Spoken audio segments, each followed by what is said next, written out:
Good evening, demons. Wah. How's everybody doing? What? There we go. Okay, I was worried it wasn't working for a second.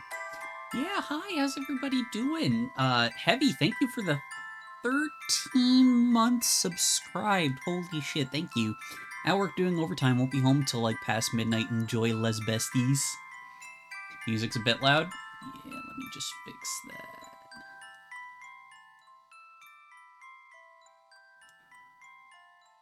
There we go. That should be better.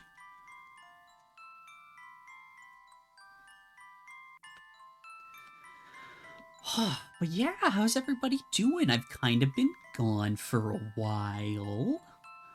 I went and spent a week away with someone very important to me, and I had a wonderful time.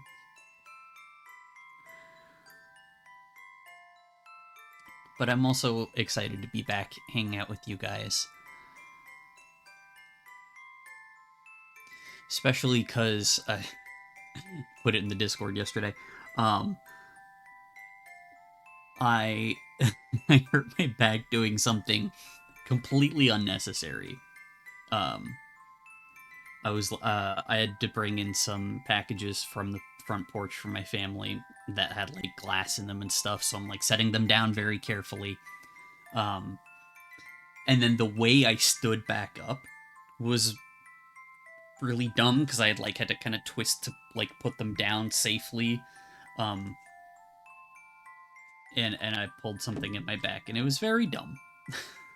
So I was like, nope, don't need to feel bad. Just you can laugh because it was my own fault. But yes, we are back now, and we will be back tomorrow with more Friday Fantasy 14. Did confirm that with Tag today.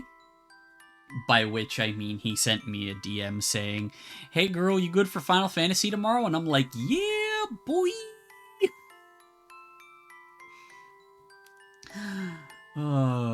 Would you believe I'm sober? I'm very excited though. I left you guys on kind of a cliffhanger last week. Kind of.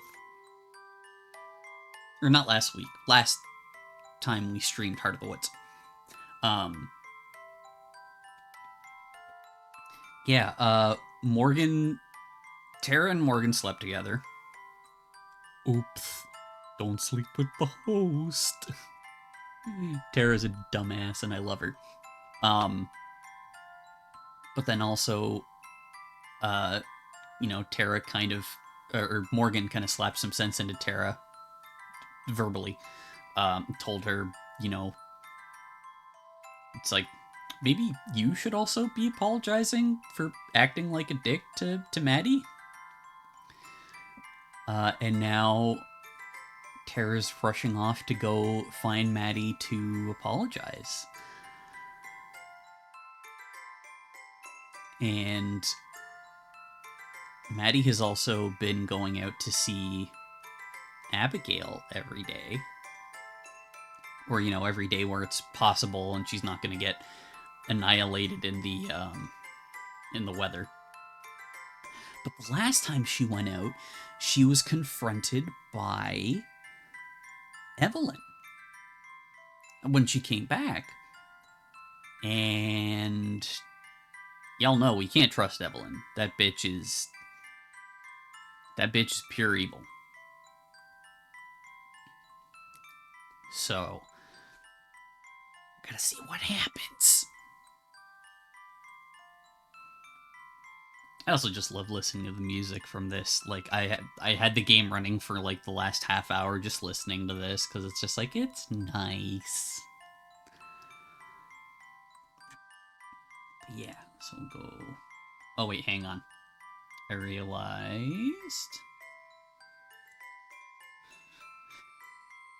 because I don't want y'all to see the. Oh, I just realized there's 6 chapters. I only thought there was 5 for some reason.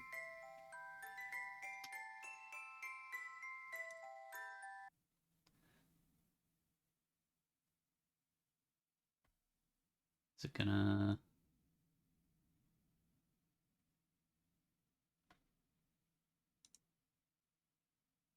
Oh, don't tell me it fucking froze. My computer's been acting weird since I got back.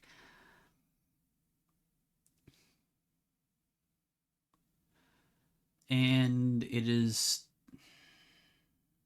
just kind of spooling.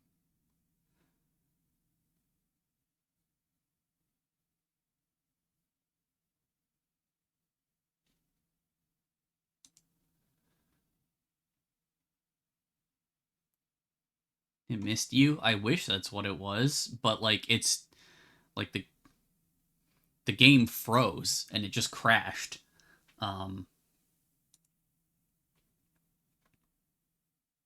So we'll try this again. Big bard piano solo. I didn't know bards had pianos.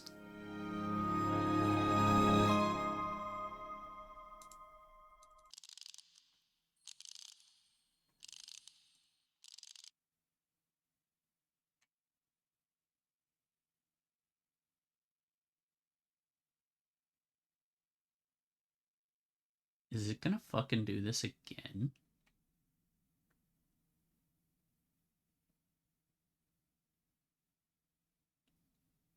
It's frozen again.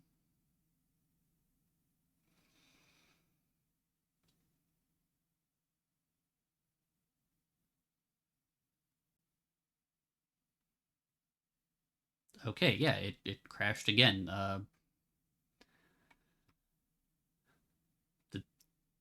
This is what I'm looking at. This is what it showed last time.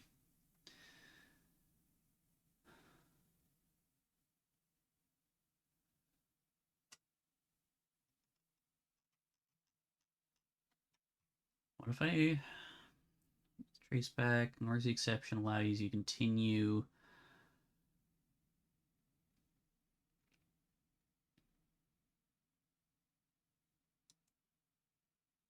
Try rollback?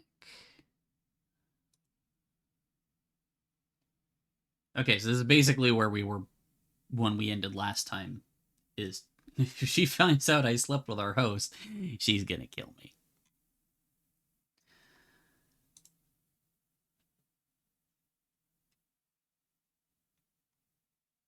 And now it's Morgan.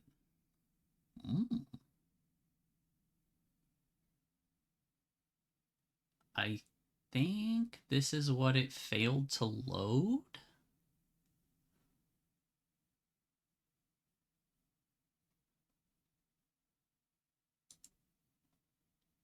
Yeah, it's... For fuck's sake. Oh, boy.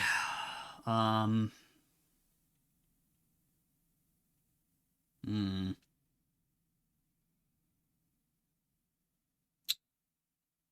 Yeah.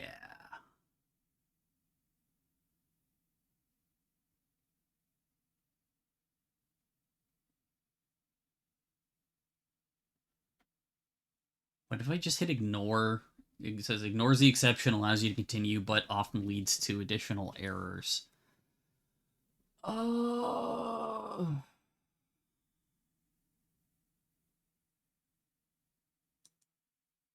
Let's try ignore.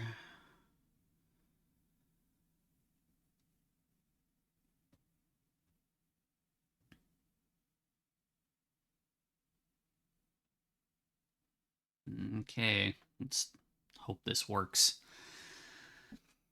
The cabin comes into view. It's warm and casts a glow on the snow. I keep my steady pace.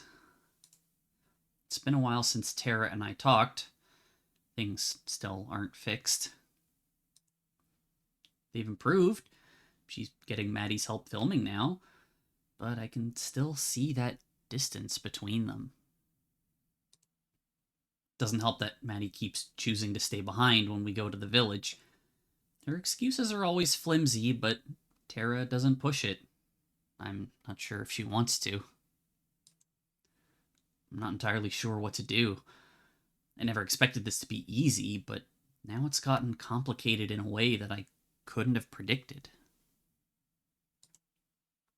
I wish I could help, but I'm afraid that intervening any more than I already have would make things worse. Maddie still doesn't trust me, despite everything. I have to believe it's not too late. I need both of them fully committed before I can tell them why they're really here. At the cabin, I enter without knocking. It again. I've tried it like 6 times, Mads. I don't know what else you're expecting here. Hello there. They both look up from what they were doing. It's not a surprising scene. Tara's hunched over her laptop in the living room while Maddie stands nearby, looking ready to hit her. I don't think either of them noticed me entering. Hi. Hey! While Maddie seems annoyed at my interruption, Tara seems genuinely happy. Whether that's for the distraction or because it's me, I'm not sure. I walk over and sit down beside Tara, placing myself between her and Maddie. Check this out. She angles her laptop so that I can see it and presses play on a video. There's some distorted noise, but the screen stays black. What am I supposed to be looking at? Exactly. Somehow exasperated, Maddie throws her hands up and storms off into the kitchen, banging around the cupboards without actually doing anything. This was the footage that we took the other night. Remember? With the spirit and stuff? I remember. Yeah, well, it was totally fine a few days ago. We watched it 1 billion times, so you know as well as I do. Right. It was perfectly visible then. But now... She plays the clip again. Nothing but noise. It's worthless now. So what happened? Beats me. That's what we're trying to figure out. Maddie slams the cabinet particularly loudly. What happened What Maddie thinks happened. is that the file got corrupted somehow. Either when you exported it or when it was transferring or something. But it was working fine before. Seriously, ask Morgan. She points at me. Wish she wouldn't bring me into it like this, since it'll seem like I'm taking a side. The video did work before, yes. Great, that helps us a lot. God, the look on Maddie's face, she looks crazed. Isn't there a backup somewhere? This was supposed to be the backup. I thought I'd uploaded it to our server too, but I guess the Wi-Fi cut out, and that didn't actually happen. Tara bites her lip. That one's on me. I'm expecting another sardonic reply from Maddie, but to my surprise, she sits down across from us and sighs. Well, we can't change it now. It seems that Tara's admission of guilt, even partial, helped her calm down some. Was that the only footage that was affected? I didn't check. Can't see why anything else would be screwed up, though. We just got unlucky. Super unlucky. That's a bit of an understatement. Without that footage, we don't have anything to show. I want to tell her that there will be plenty more opportunities for filming the spirit and likely other equally remarkable creatures, but I know that she won't believe me yet. Geladura warned me this would probably happen, as if I hadn't already known, but Geladura also didn't help my case at all, since she said she didn't know if she could trust them yet. I wish she would have told me that before I made a fool of myself in front of them both. Tara laughs, but it sounds forced. Guess we'll have to take some new footage then. Morgan, you don't have any other mystical spirits sitting around that we could film, do ya? Funnily enough, I do. I just smile, though, going along with the joke. For some reason, Maddie tugs at her collar and looks away out the window. Perhaps she's more uncomfortable around me than I thought. No, Morgan, she just found a different spirit to talk to. Can I borrow your laptop? I'll see if I can move the file to my computer and maybe salvage something. You really think that'll work? No, but I'd like to try. Sure thing. She lifts the laptop over me and passes it to Maddie. Thanks. I'll be in my room. Let me know if you need anything. She leaves, taking Tara's laptop with her. She pushes her bedroom door, but doesn't close it all the way. Beside me, Tara places her hand over mine. It's not anything that Maddie would be able to see from her room.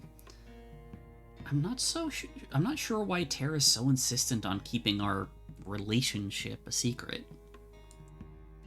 Still, I appreciate the gesture. Of everything that's happened since the two of them arrived here, getting close to Tara like this has certainly been the most unexpected. It seems like things are a bit better between the two of you. Did you talk? I make sure to keep my voice low. Not yet. I was going to, but first Nats wasn't home, then she was shut in her room all day when she got back. I was going to bring it up today, but then all this stuff happened. At least the two of you are talking a little. She must be feeling bad too.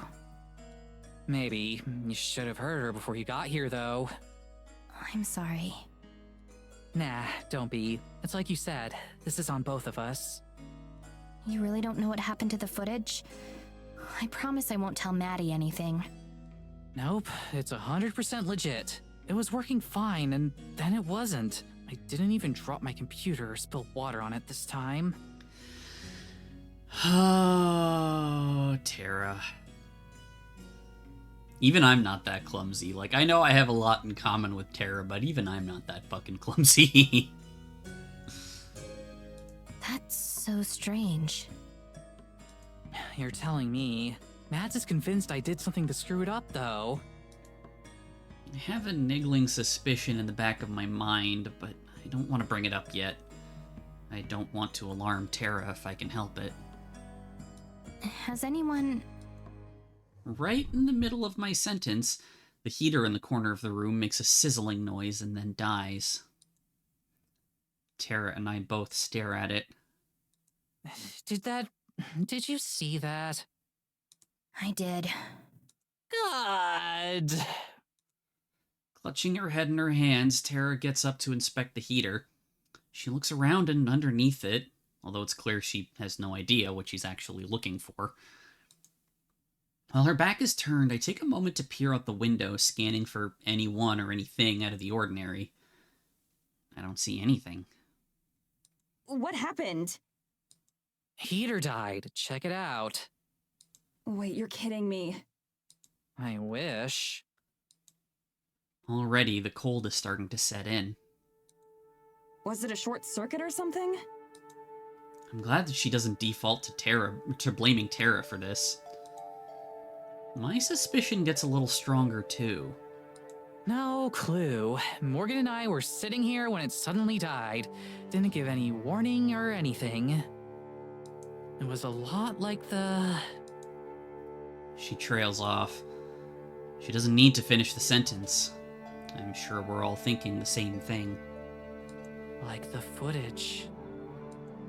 She says it anyway.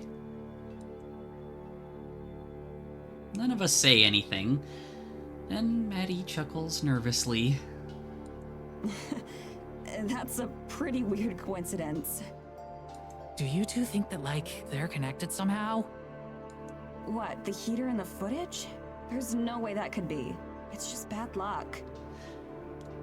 See, Maddie's still got skeptic brain, even though, you know, she's going out and talking to a ghost girl every day, and she's seen the forest spirit.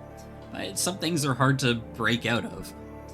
But, come on, girl, there's gotta be something. Maybe. She gives me a look that says she doesn't think it's random. I'm inclined to agree. Any luck with saving the video so far? Not yet, but I just started. Give me a bit. I mean, yeah, it's not even been 5 minutes. Come on. Right. I'm gonna go grab a blanket. You want one, Morgan? No thanks. What the hell? 2 seconds after she's entered her bedroom, Tara yells and pops back out. The heater in my room is dead too! What? Are you sure? Of course I'm sure. Come look if you want. Maddie and I both hurry into Tara's room. Sure enough, the heater in here is as dead as the one in the living room. Were they on the same breaker? This cabin must have ancient wiring, right? No, it was renovated a couple years ago. Is the one in your room still working, Mads? Without waiting for an answer, Tara pushes past and goes to look, ignoring Maddie's feeble clamor against barging in. We follow behind Tara yet again. In Maddie's room, the heater is running fine. That's so unfair! Maddie frowns too, looking perplexed. I don't get it. Why just in here? That's a pretty weird coincidence.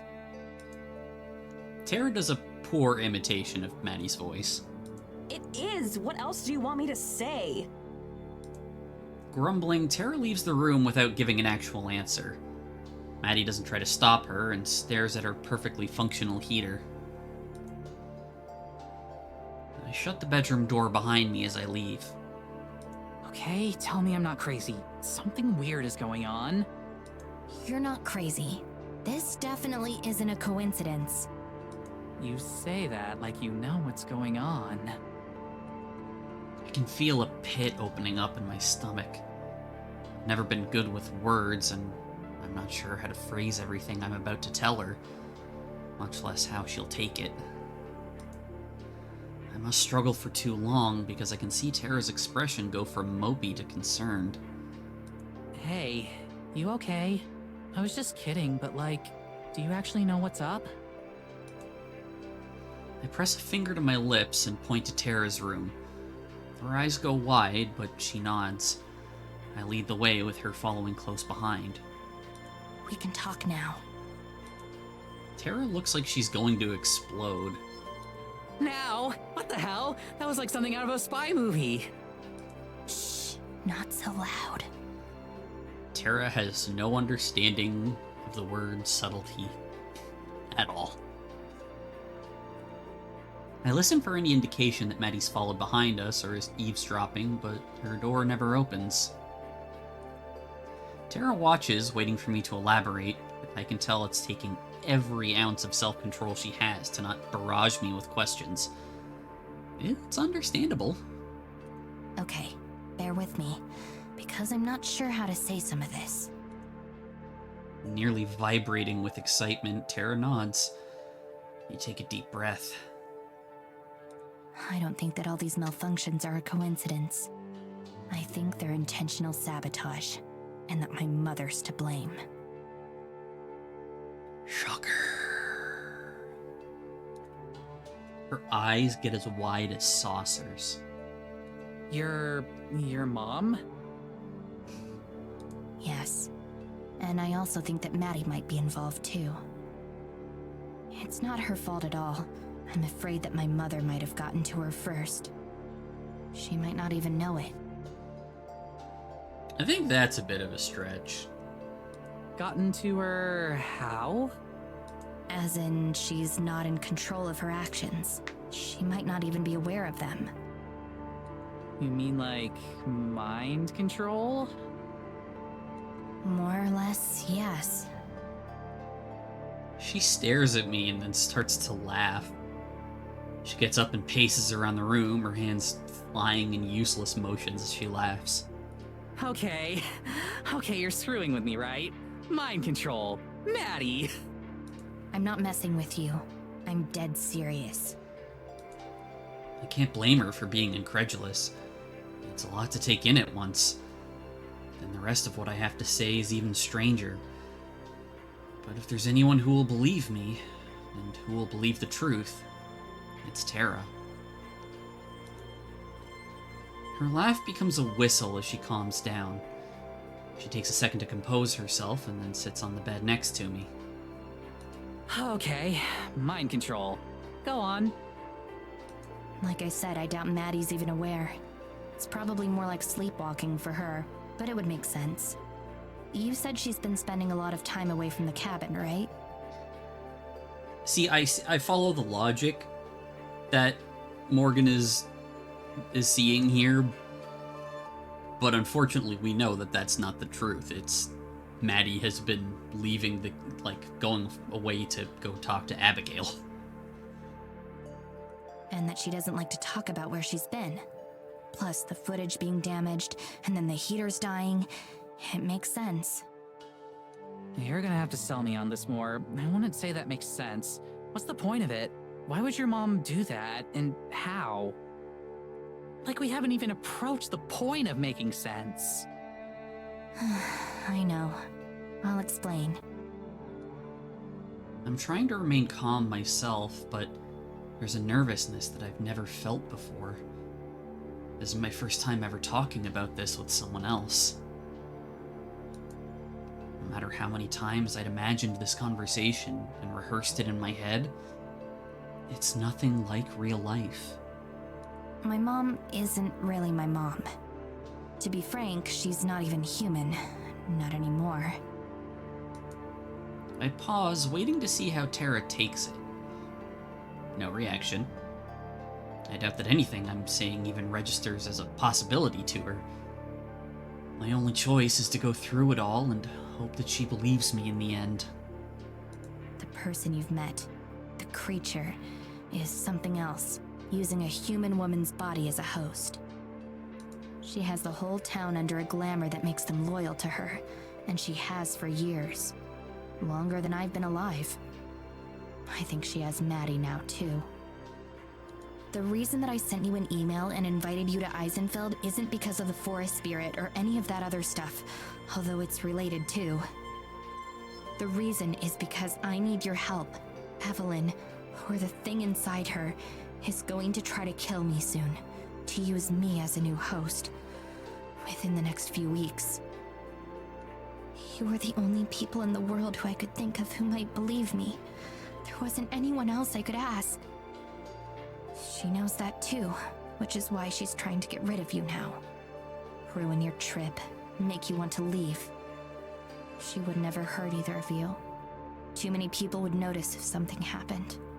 There'd be way too much unwanted attention on her. But if she could get the two of you to leave Eisenfeld, then she'd be able to proceed with her plans. I'm pretty sure that's what she's trying to do, through Maddie. That's it, I guess. As I finish speaking, I look down at my legs. It feels like a weight has been lifted off my chest. If nothing else, I'm glad that I got to tell someone. Even if nothing changes, at least I got to share my story.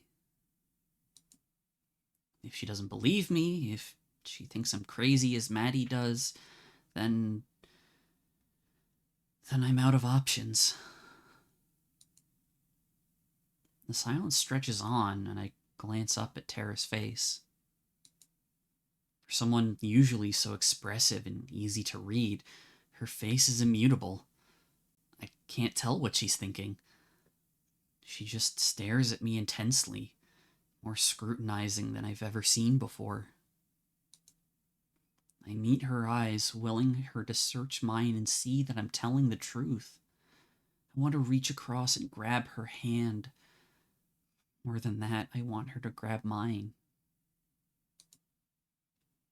Tara huffs, blowing a loose strand of hair that's fallen over her face. She blinks, pops her knuckles, scratches her leg, then finally she half smiles. Okay, so then what do we do now? Does that mean that you believe me? My breath catches in my throat, scarcely daring to believe it. She hasn't confirmed yet. She could just be playing along. Of course I do. I can't help myself. I lean forward and wrap my arms around her in a very selfish hug. I'm so sorry for dragging you into all of this.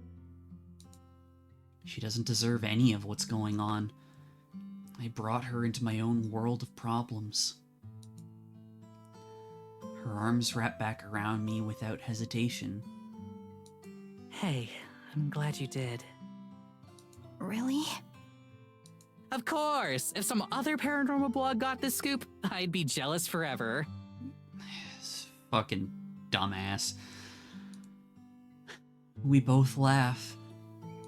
But I'm not gonna lie, it's a lot to take in, especially the stuff about Mads. But if never coming here would have meant you having to deal with all this on your own, then it's a damn good thing we're here. For the first time that I can remember, I feel warm and comfortable. It's a moment that I wish could last forever. I don't deserve her support. I'm infinitely glad that I have it. Now let's go kick your mom's ass! I laugh again. I'm glad that she's able to keep a light heart throughout all of this.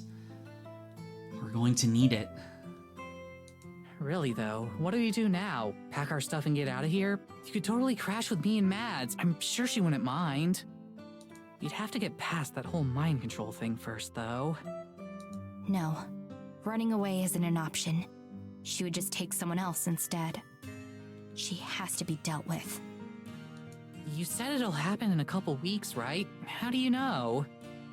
It'll happen on the winter solstice. It's something to do with the moon. I don't really know the specifics myself. There's not a whole lot of information to go off.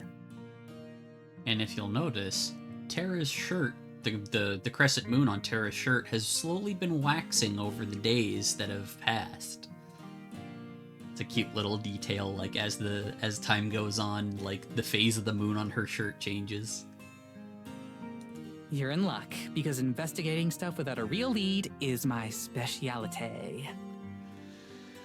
Oh, she's cringe in the best ways. She's incorrigible and her smile is infectious. Her optimism and confidence makes me think that this might work out okay after all. There'll be plenty of time for that, I promise. Right now, I should head back home. Already? Feels like you just got here a bit ago. I know. I wish I could stay longer, but I need to start preparing right away. There's a lot that I'll need to fill you in on, but it'll take some time for me to get ready.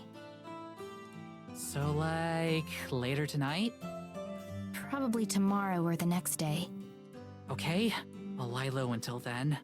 What should we do about... Her voice trails off and she nods in the direction of the rest of the cabin, and Maddie. Nothing for now. Just try to act normal around her if you can. So avoid conversation as much as possible. Easy peasy. We stand up together and Tara walks me to the front door. So, see you soon, I guess? Right. She leans forward, suddenly giving me another quick hug. My second one today. It's over far too quickly. Cool. I'll be waiting. I smile. Me too. Gay! It's always scary going home and facing the prospect of seeing Evelyn face to face. Today, though, it doesn't seem as bad. There's still a long way to go, but with Tara's help, there's a chance that everything will work out. That's more than I've ever been able to say before.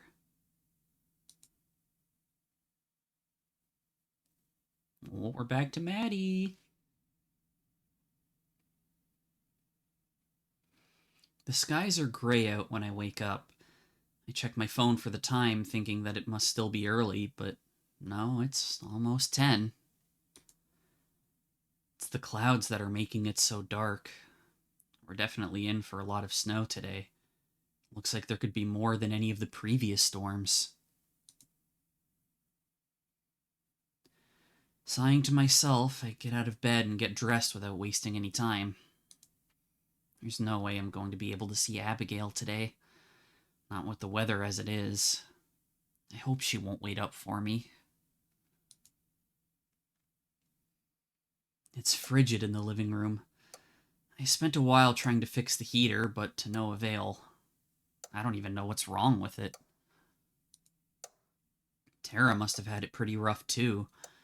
At least she could bundle up in blankets to keep warm. The door to her room is shut, so she's either gone or still asleep. I'm glad that things have improved between us. She seemed to have a change of heart or something, because a couple of days ago she started making small talk again. Even our argument over the footage wasn't as explosive as it could have been. If it had happened 3 days prior, we probably wouldn't be on speaking terms at all anymore. I make myself a bowl of cereal and have a quiet breakfast alone. Although I've gotten used to not interacting with Tara much, there were still my visits with Abigail to look forward to. Now there's no telling how many days it'll be until the weather's cleared up enough for me to go see her again. Hopefully it'll blow over quickly. It's already starting to snow a little. Just to pass time, I move my laptop out to the living room and start an episode of a show I've been meaning to watch. I keep one headphone out so that I'll be able to hear if Tara leaves her room. She never does. After 2 episodes, I get up and knock on her door. Unsurprisingly, there's no answer. I take a quick peek inside. Empty. She must be at Morgan's again. At this point, it's pretty obvious that they're more than friends. I'm not sure how I feel about that. It's none of my business, of course. They're both adults and can do whatever they want. But I can't help being a little envious. It's been more than a year since I've been on a date. Has it though, Maddie?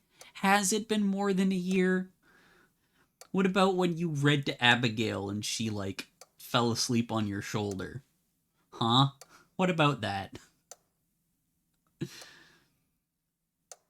Things ended sort of messily with my last girlfriend, and since then I haven't really been looking. Working on the show kept me busy enough. Still, it wasn't that I was trying to avoid meeting anyone new. It just didn't happen. I'm not like Tara. I can't talk to strangers and carry on a conversation straight away. Business stuff, sure, but small talk? No way. I've always been a bit jealous of that.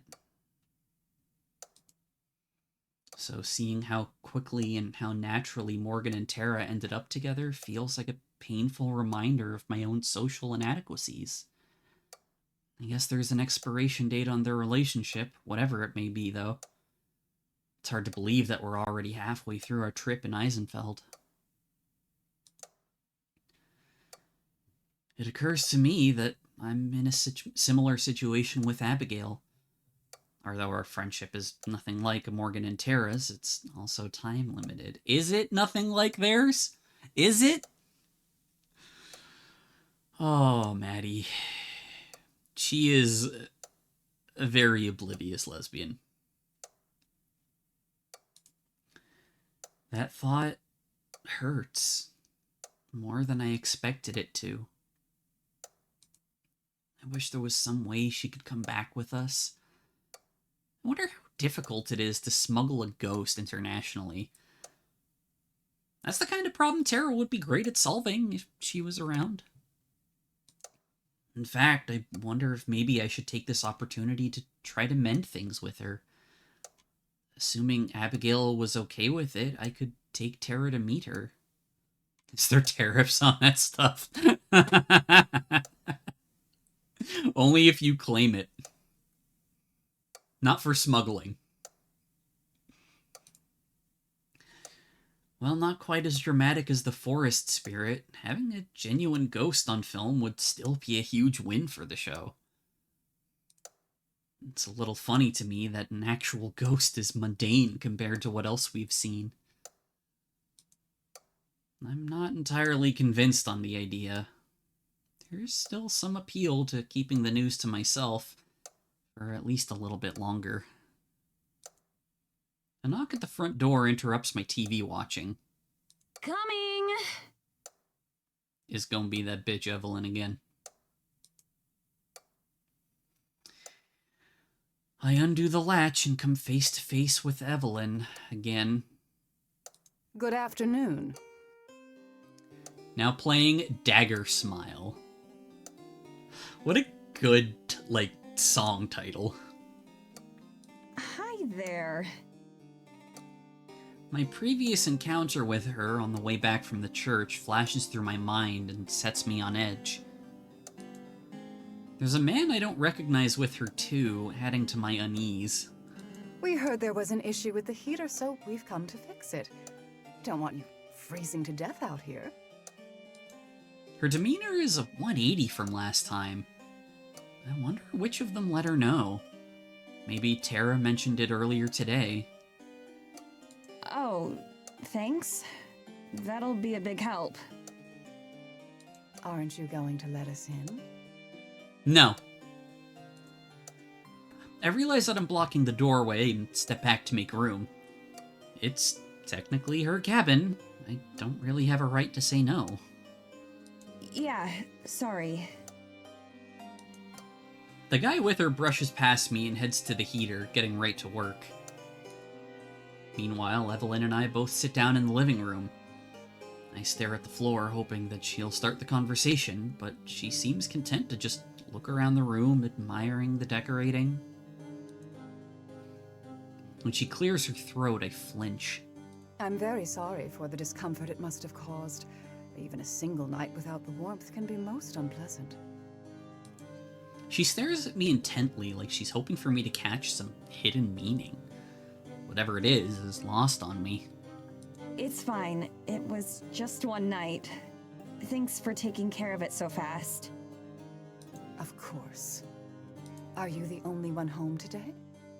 Yeah. Tara's out. I can't imagine that Evelyn doesn't know about her and Morgan, or at least that the two of them have been spending so much time together. She and Morgan live in the same house, after all. But Evelyn's eyebrows raise.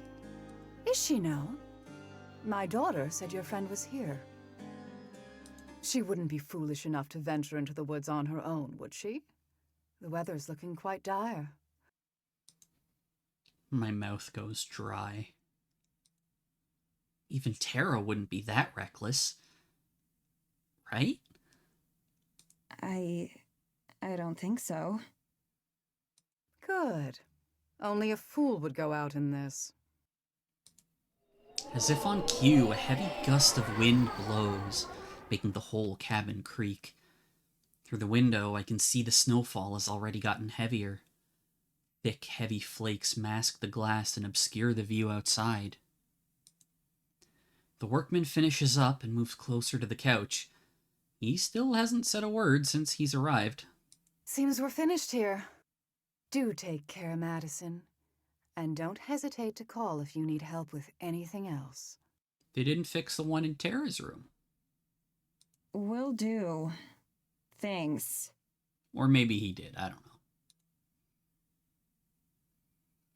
The two of them leave as abruptly as Morgan always does. The moment the door shuts behind them, I leap up and head for the landline phone.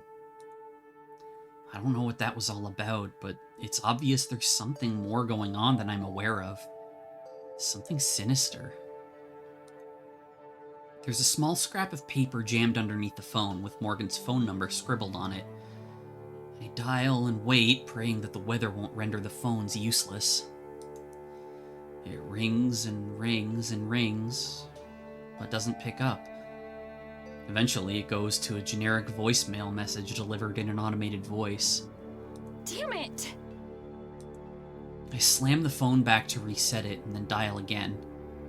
Please, please, please.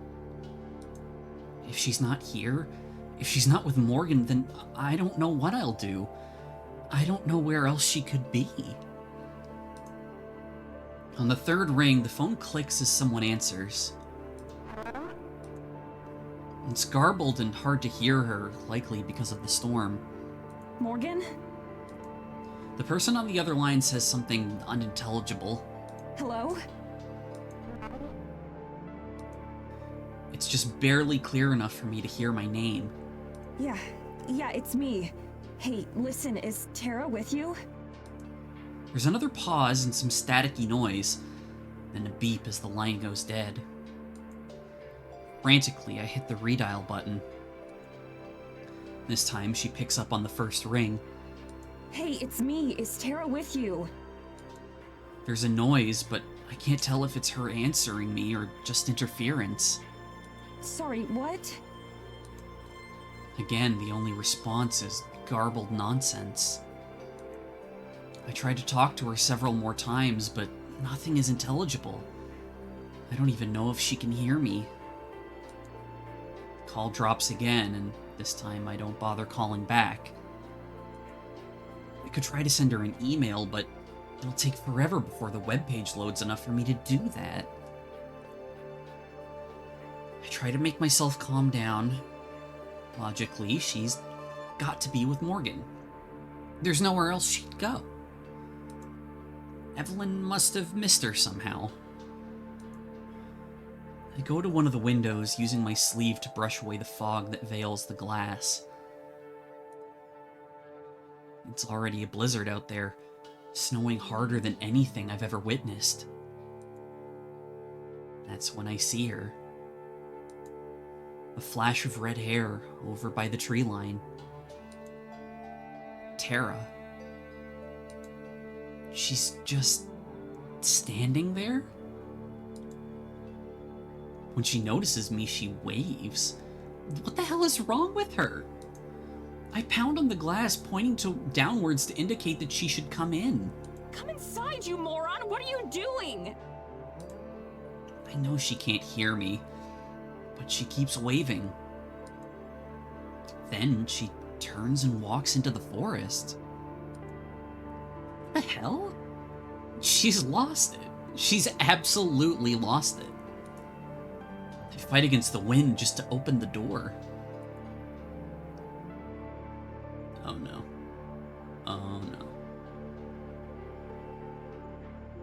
Oh, don't do this. Oh, thank God.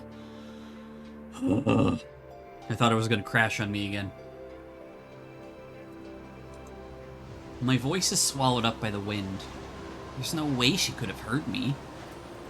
I try yelling again, but the cold stings my throat. Is this some idea of a joke to her? It's a terrible one if so. Stepping out the front door, I can barely see her amongst the trees and swirling snow. She's just standing there, waiting for me. I linger, not sure what to do. I can't just leave her out there, but going out in this wind would be asinine. She waves again, more urgently. She clearly wants me to follow her. Maybe she needs help. Maybe someone's been injured. Still, the storm. Every second I'm out here, the cold seeps a little bit further into me. I need to decide. I clench my fists. If nothing else, I know that Tara would come for me. Bracing myself, I start walking towards her. It's nearly impossible. Just keeping my balance and remaining upright is a chore. Every step I take feels like a battle against nature. Slowly, though, I do it. When she sees that I'm following her, she starts walking again. I wish she'd wait for me to catch up so she could at least tell me what's going on. When I cross the tree line, the wind gets noticeably better, although the cold is no less bitter.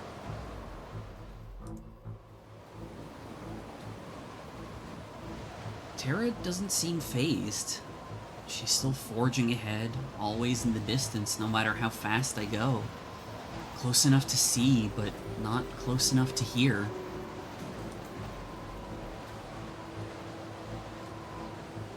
After a few more minutes, I finally start to inch closer to her.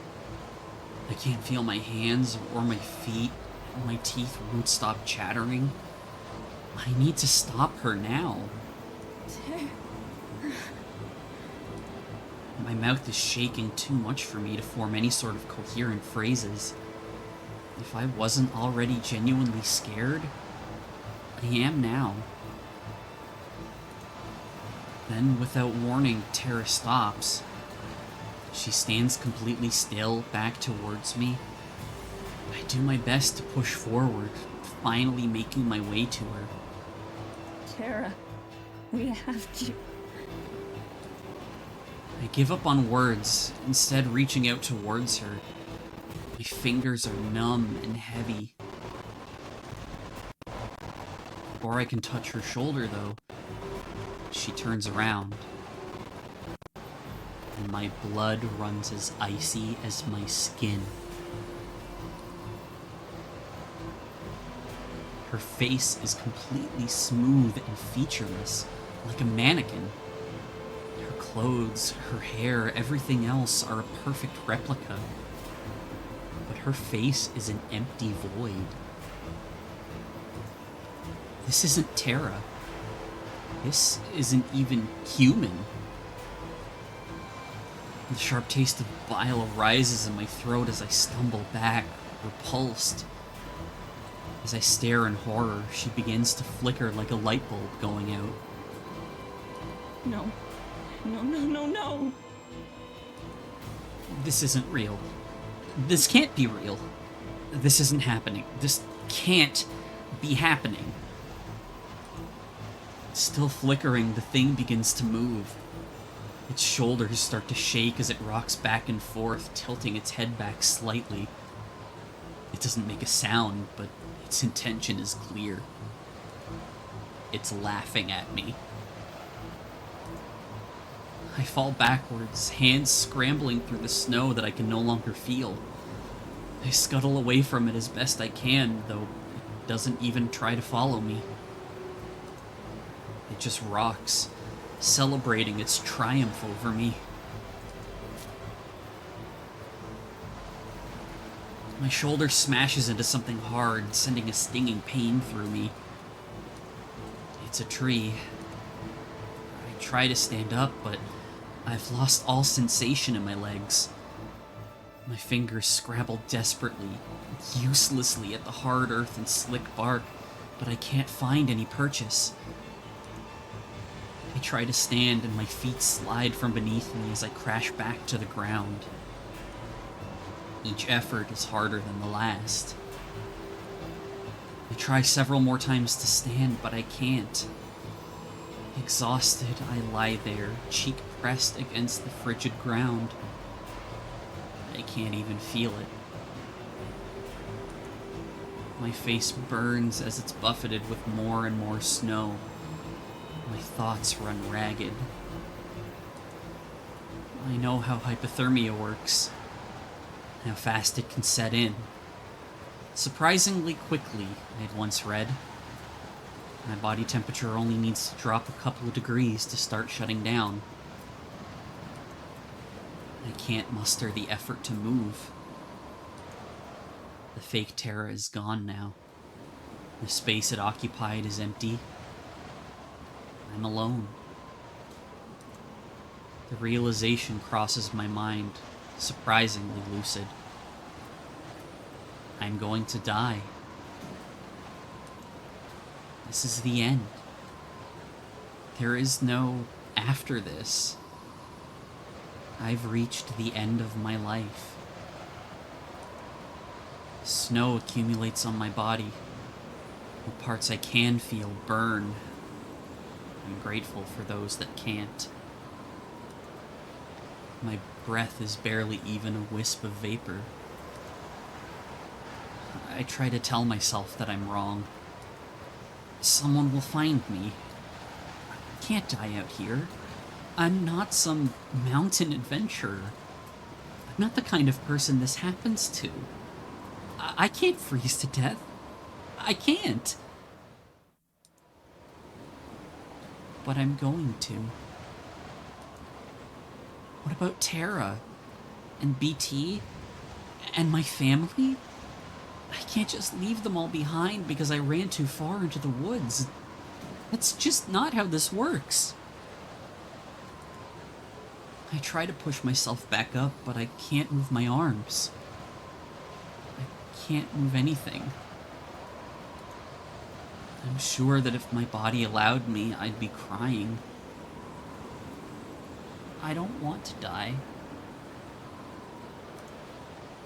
I don't want to die.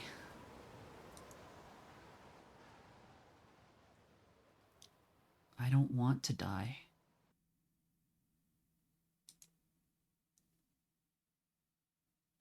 My consciousness fades.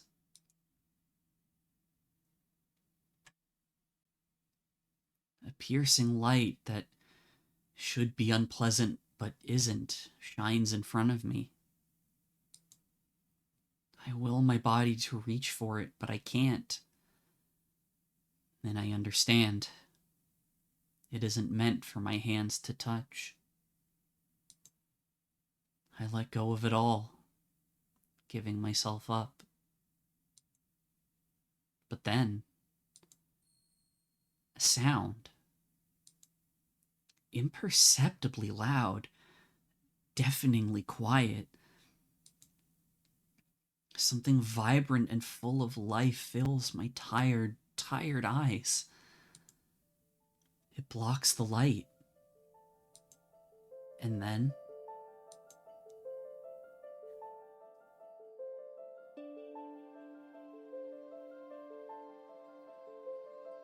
Best girl! Abigail appears, a look of shock on her face, as she reaches out a hand to Maddie. An angel appears.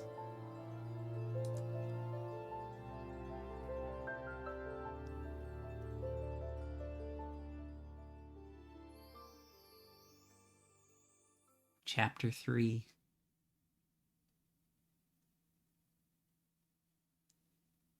I'm not cold. I'm not warm either. I'm not anything. I'm not even sure I'm awake. All I can see is vast, profound blackness. I realize my eyes are shut. Are they frozen shut? I try to move my arms to rub my face, but those feel frozen too. With great effort, I manage to wrench my eyes open. Hi, Mir! How you doing?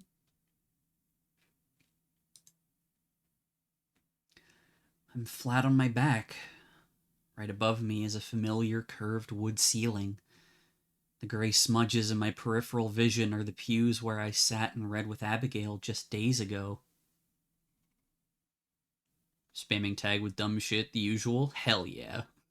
That's what I like to hear. I'm in the church. I try to remember how I got here, but all I have are glimpses of what happened. Waking up alone, the mayor dropping by unannounced, following Tara. Not Tara. Even nearly immobile, a shiver creeps up my spine at the thought of the thing. And after that, it comes back to me as an avalanche, running, stumbling, falling, and being so cold. I can recall the dread as it happened, as I gave up, when strength left my body and my eyelids couldn't bear being open any longer. But how did I get from there to here? There's the sound of rustling cloth from beside me. I force my head to turn to look. Here she is. Warm, radiant, just an arm's length away. Abigail. I blink, expecting her to vanish, to be a figment of my imagination. But when my aching eyes open once more, she's still there. Worry wrinkles her face. She saved me, didn't she? There's no other explanation. I muster the strength to smile up at her. She smiles back, though it doesn't reach her eyes. Hello, Medicine. I'm glad you're awake. She got a voice now. She's so fucking cute. In the otherwise silent church, her voice rings out like a bell. The first words I've ever heard her say. I can hear her. We can speak to each other. Understanding pierces through my exhaustion. With that understanding comes a whole cascade of realizations. A million feelings rush through me, and I don't know what order to process them. Two concepts stand out among everything else. Her voice is lovely, as soft and gentle like she is. I must be dead. Abigail? I mumble out the only coherent thought that I have. She slides from the bench she was sitting on to the ground, kneeling on the floor beside me. That's right. I'm here.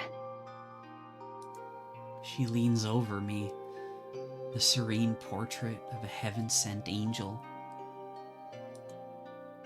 She's here. That can only mean one thing. My head doesn't hurt. My back isn't sore despite spending lying on the cold stone floor for hours. I can hear and speak with Abigail. I died, didn't I? And you saved me and brought me back here?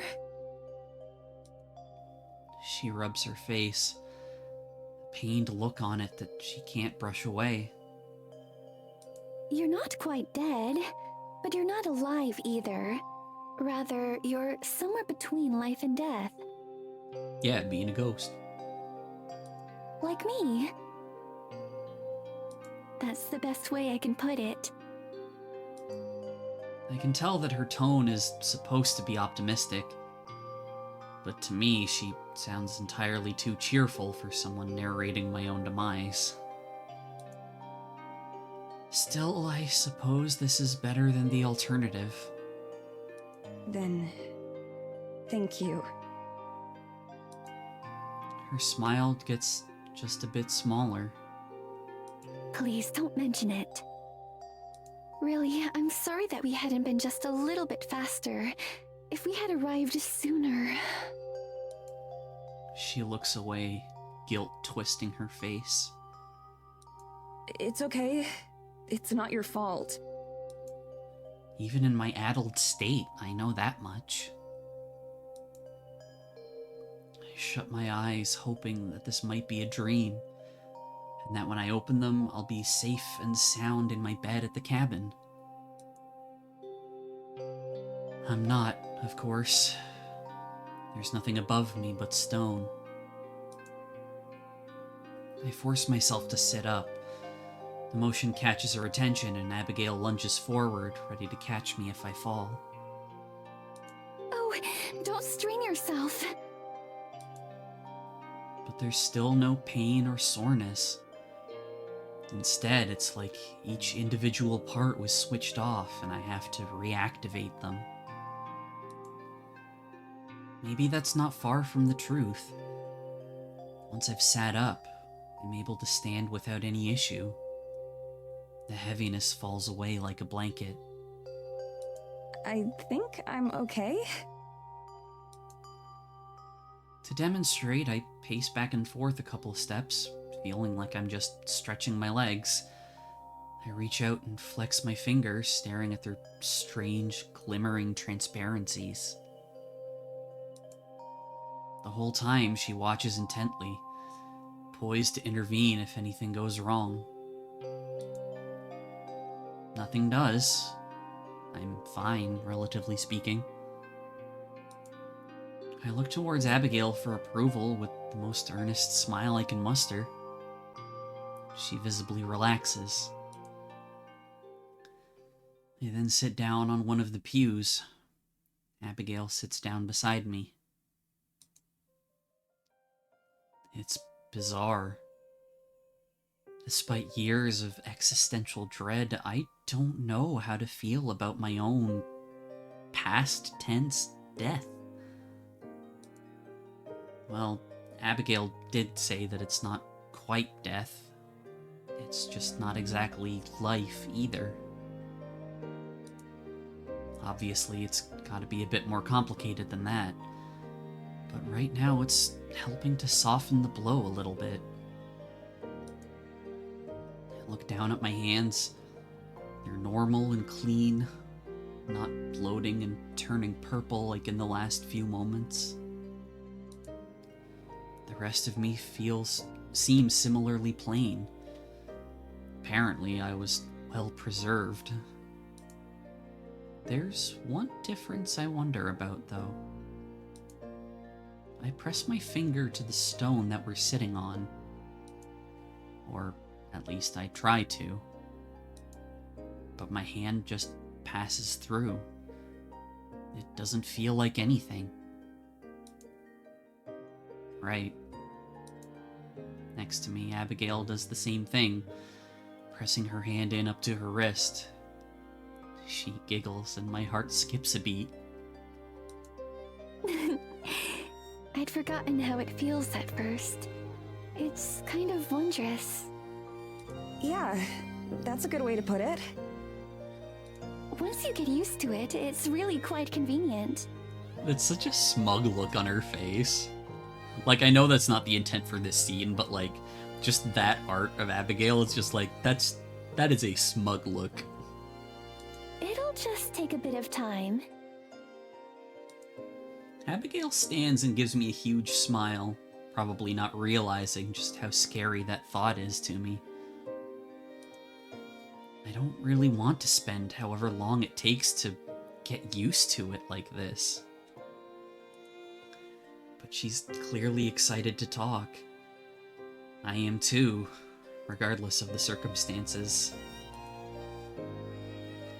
So I won't spoil the moment. Yet.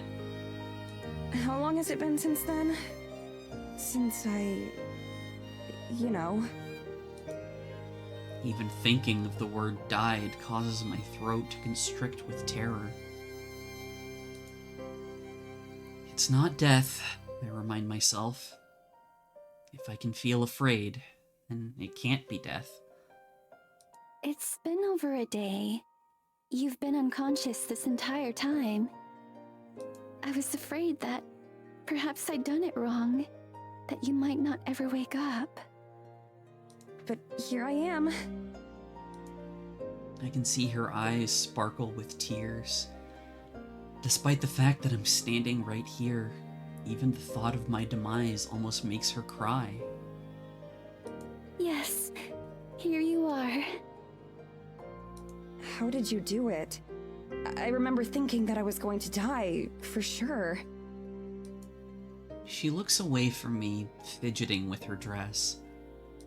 As I said, we arrived too late to save your life. The cold had already set in, and you were so far from home. But we were able to save your spirit, your soul, the important part of you. And that's what you are now. A spirit? She nods. That's what you are too, right? Another nod. Exactly. Her voice is gleeful. I can tell she's excited by this. I can't blame her. After 200 years of solitude, I'm sure that I would be too.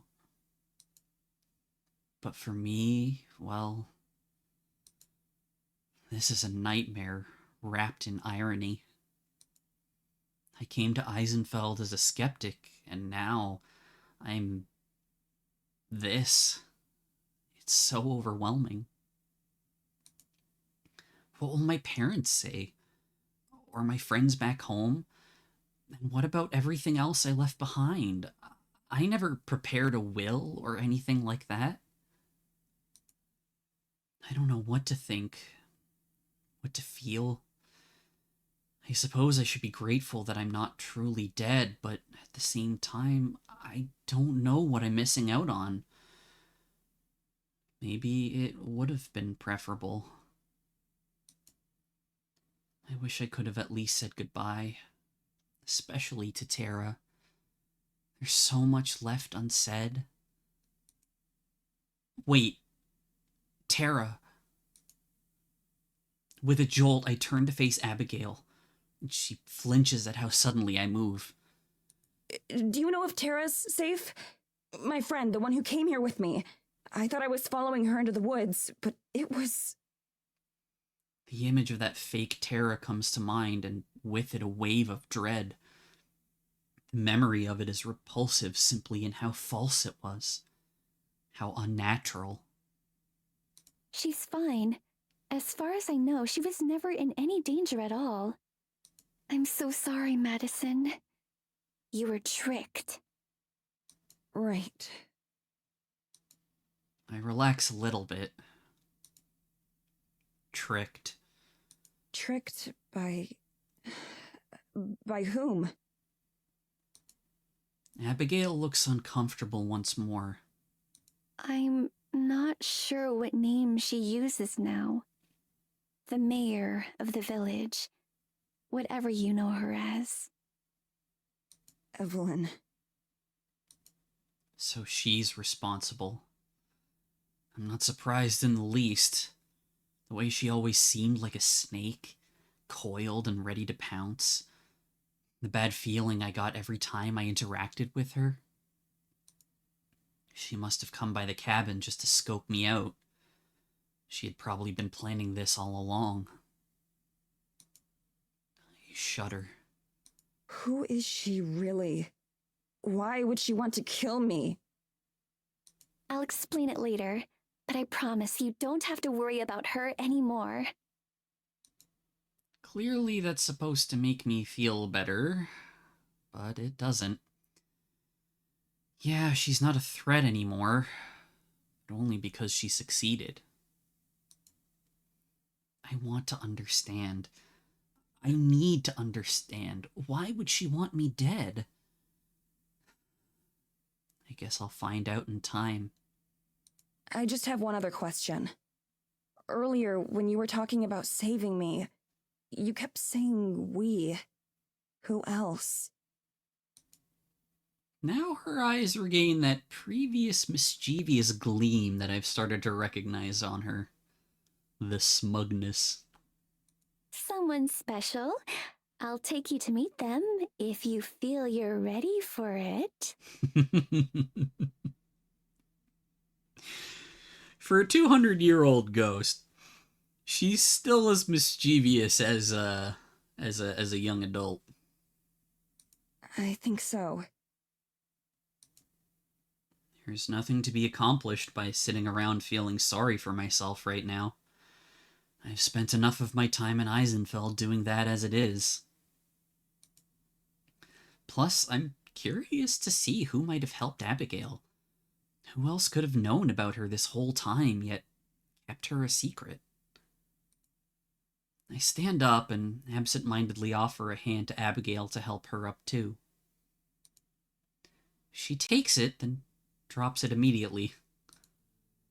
Eyes wide and awestruck, she stares as if I'd sprouted a tentacle from my arm. Tears spring to her eyes, seeping out to form a thin river down her face. What is it? What's wrong? Did I hurt you? Your hand. I can feel it. She's right. I hadn't even registered as different to me, but for the first time since we've met, I can actually touch and feel her there. She grabs my hand again, not standing. She closes her eyes as her fingers roam over mine, taking in the sensation.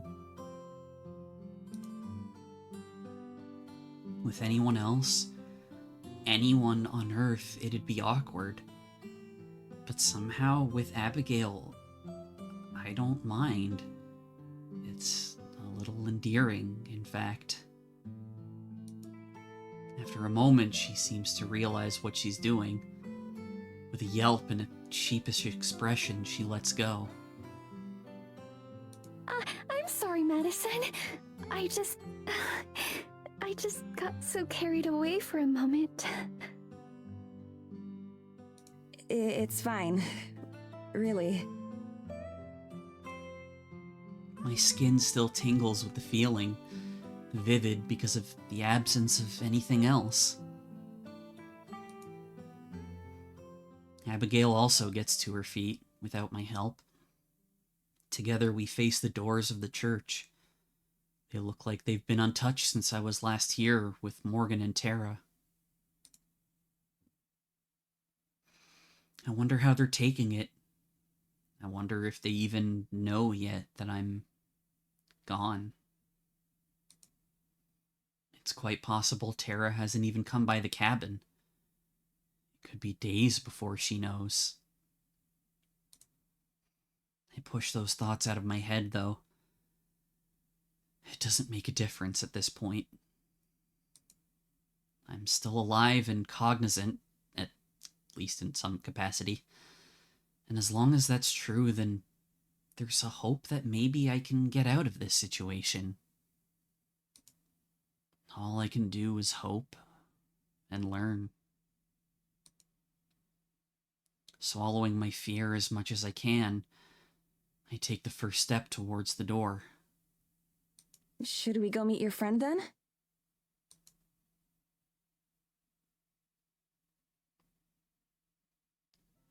It's calm outside.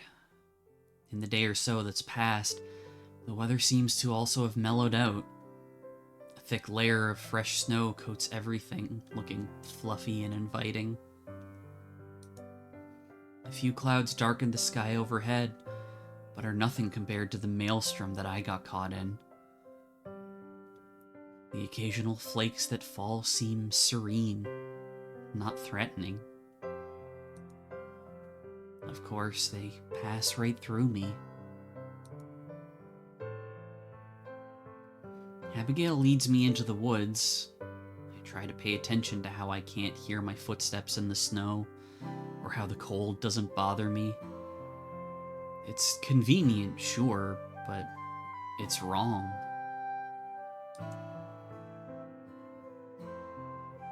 The two of us walk side by side, deeper and deeper into the forest. This'll be the farthest I've ever gone, since previously I'd never passed the church. Just like Morgan a few nights ago, Abigail seems to know exactly where she's going. Okay, she's been there for 200 years. Like, she's gonna fucking know where she's going. Abigail, can you tell me a bit about what it's like now? Being a ghost and all. Abigail's face lights up as she claps her hands together. Her steps become an eager skip. Of course. I'd be happy to. She clearly means it. Where to begin? I found it to be quite convenient personally. As I said before, we're not ghosts per se, or at least not in the conventional way. Which is to say, we're not dead. It's more like we're somewhere between life and death. You and I are now fundamentally bound to the forest and to everything else in it. In the forest, everything is connected. She frowns deeply, puffing out her cheeks. This is harder than I thought. I laugh. I guess even after centuries, she never expected she'd have to explain all of this to someone. It's fine. Take your time. Everything in the forest is connected. The trees, the grass, the birds, the foxes, everything. And that includes you and I, too. Connected? How? Abigail chews her lip as she tries to think of how to explain it. Her frown returns deeper than before. Finally, she just shrugs. Magic. Fuck it, magic. That's the answer. Magic. That makes sense. Says the fucking skeptic. Pleased, Abigail nods. I still don't know what to think. I've only just woken up. I don't know how long it'll take for me to process everything and accept it, or if I ever will. Everything she says makes sense on a conscious level. I'm sure I could ace a test if someone were to ask me questions about it. But when I stop to think about how it affects me, about how these are now the restrictions and limitations that bind me, I stumble over nothing and clutch at my chest, feeling sick, but it's an impotent gesture. It doesn't help me feel any better. How? How can I be dead? How did this happen to me, of all people on Earth? This isn't fair. It isn't fair! I never wanted any of this.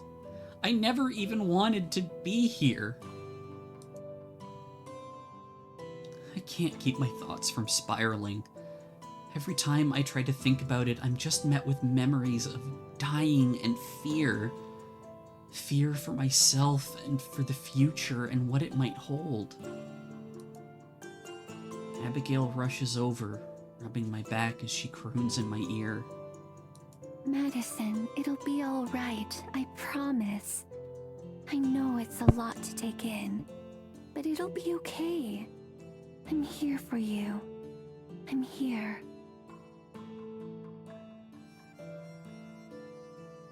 I'm here. She repeats those words over and over, stroking my back until the moment passes.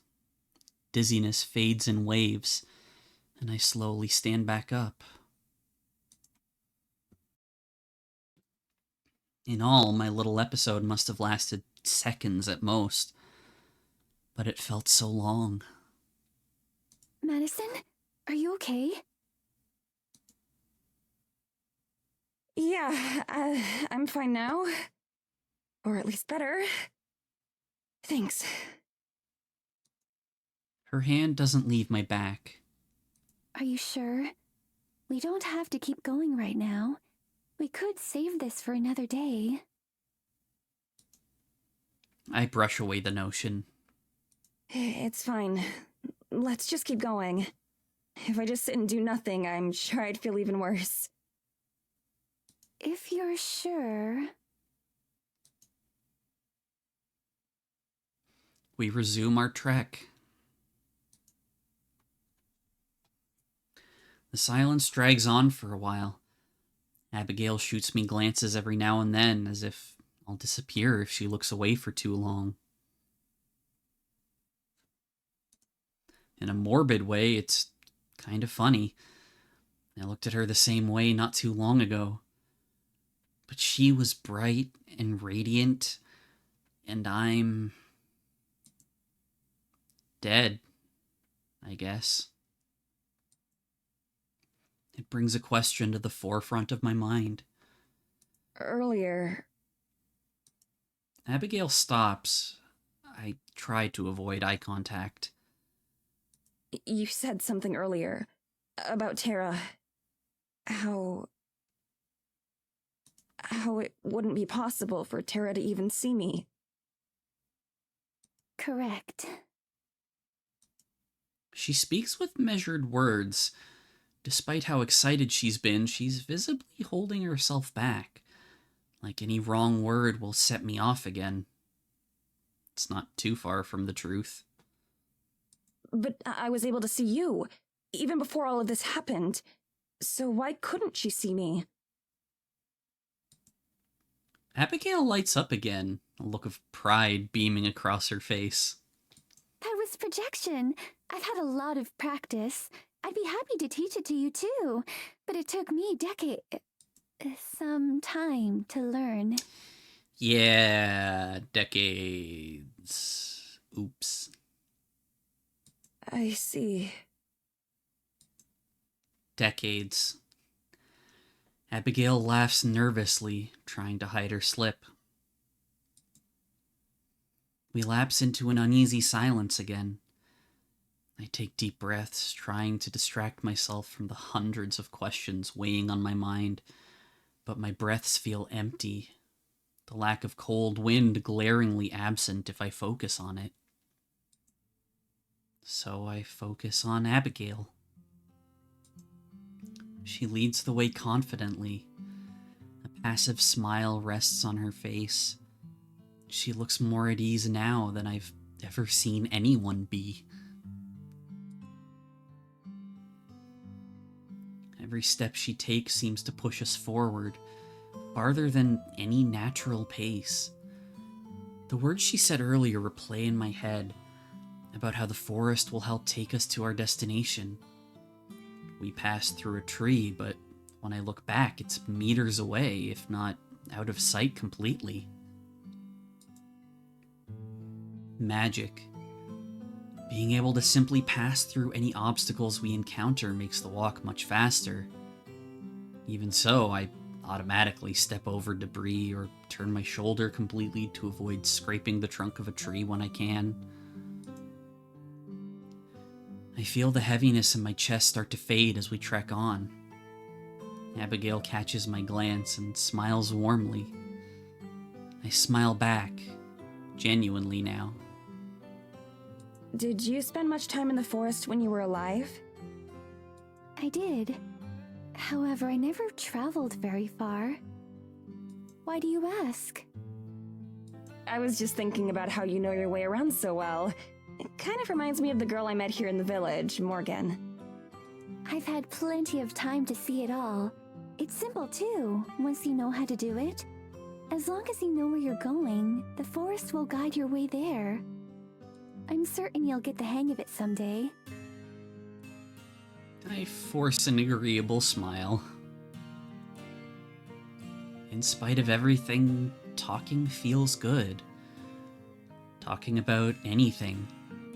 So I try to keep the conversation going. What was Eisenfeld like back then? Much the same as it is today, as far as I can tell. Quiet and isolated. We rarely had any visitors. Even news of the outside world, or the rest of the country, was slow to arrive. But I longed for it, for the stories that would occasionally make their way to us. Sometimes friends of my father would head into the city for a few weeks, taking the goods that we had grown and made to trade, and bringing back things we lacked. And they'd return with gifts for all of the children, my sister and I, or the little boy across the road. Gifts and stories about wondrous devices they'd seen, or about the marvelous people they met. Her steps slow and then come to a stop, and her eyes take on a far-off, dreamy look. When I was alive, I always wished to see it for myself someday. Instead, I had to satisfy myself with books and with other people's stories. Her voice trails off, ending with the hum of satisfaction, remembering something but not speaking it. I wait quietly. It doesn't feel like the kind of moment that I should interrupt. Soon enough, she looks over at me with what I've come to think of as her typical smile. I'm sorry. I hadn't really thought about these things in a while. It's okay. I hope they're not painful memories. She shakes her head. These ones aren't. What about you? There are so many things that I want to know, but I hardly know where to begin asking. Abigail points up to the sky, devoid of any clouds right now. Machines soar overhead day and night, but I've never known what they are. Or watching as Eisenfeld becomes more modern, but not understanding. Like a lot of places in the world, huh? I want to understand. She looks at me expectantly, like I could quickly rattle off all the major inventions since her time and how they've changed our lives. From the way the corner of her eyes glimmer with tears, it's clear just how badly she wants to know. It must be horribly frustrating. She mentioned machines overhead. She must mean airplanes and satellites. How unbelievable would it sound to her that enormous metal craft can fly through the sky and carry hundreds of people? Or about cars and how just about everyone owns one. I'd need another 200 years and then just to catch her up on what she's missed. Thinking about that for just a second, I feel like maybe I understand her loneliness a little better. Abigail quickly straightens up, maybe realizing that she was being kind of childish. She adjusts her impeccable... Oh, I can scroll wheel through these.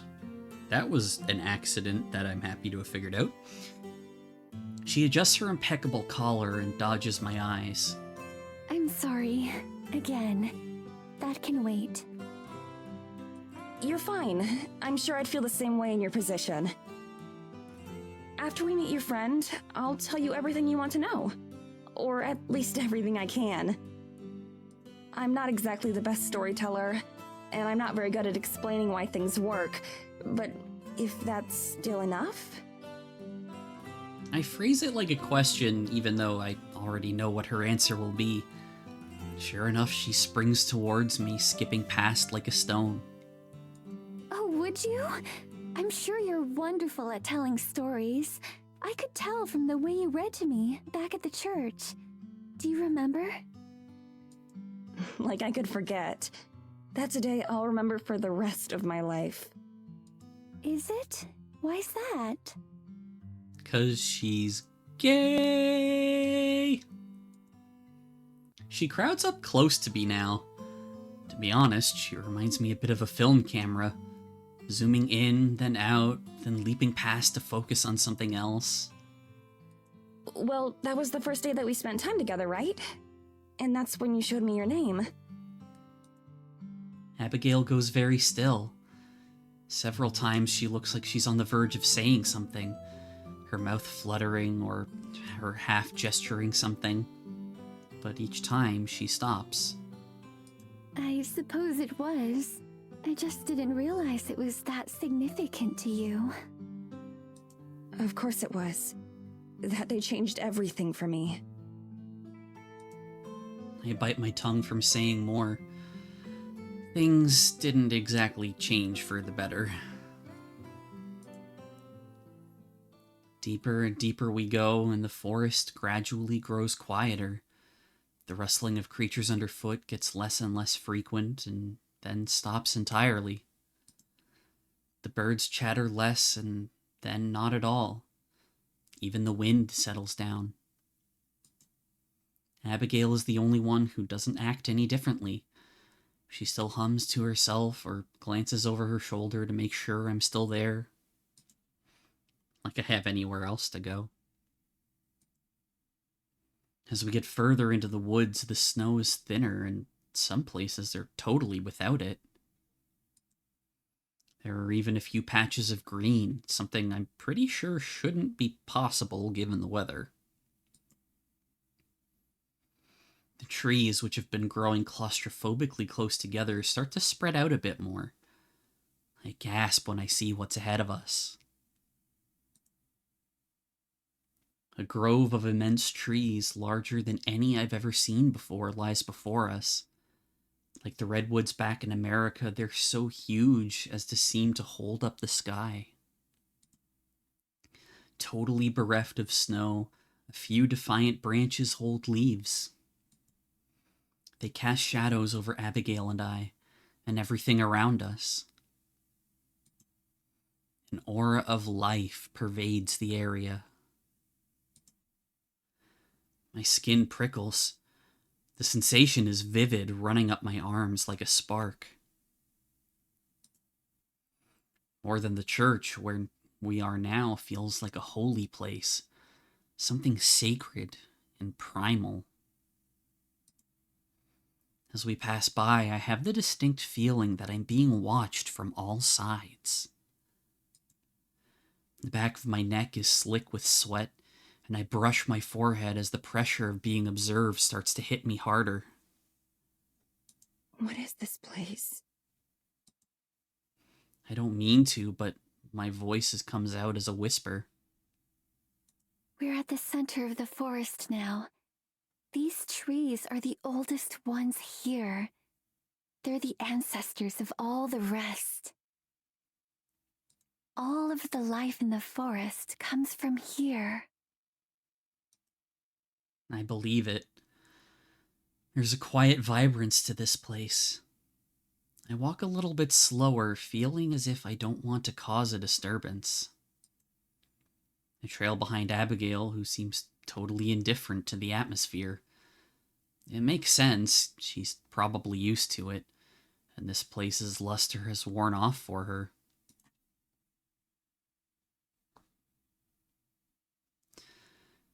I can't help but gape. Without the snow that I've gotten so used to elsewhere, this feels like a wholly different place. Another world altogether. Abigail leads me around one of the massive trees, and my jaw drops even further. There, crouched in a small clearing, is the forest spirit from the other night. The same one that stood in the storm and scared the hell out of Tara and me. Somehow it's much smaller now than it was then, though still several feet taller than me. Yet one look into its piercing red eyes and I know it's the same. It had been looking away, but turns to face us. Its body creaks and crackles as it moves, like an old door rattling in the wind. My breath catches in my throat as I fight down the instinctive rising terror. Pocks and scars decorate the bark that forms its skin. Though it has a vaguely human form, its body is clearly wooden. Little trees wind together, interlocking to shape its body. It regards me with a kind of indifferent stare, similar to when we first witnessed it at the church. The impossibly red glow of its eyes is subtle now, and the previously winding and dying trees look more like its body is merely hugging itself. I look to Abigail to see her reaction, but she just watches the two of us with a slight smile, waiting to see what happens. That's when it hits me. This is your friend? That's right. She acts as plainly as if she just introduced me to a fellow human, not a mystical creature. Abigail leaves my side to go to the spirits, and she nuzzles her head against its side like a cat.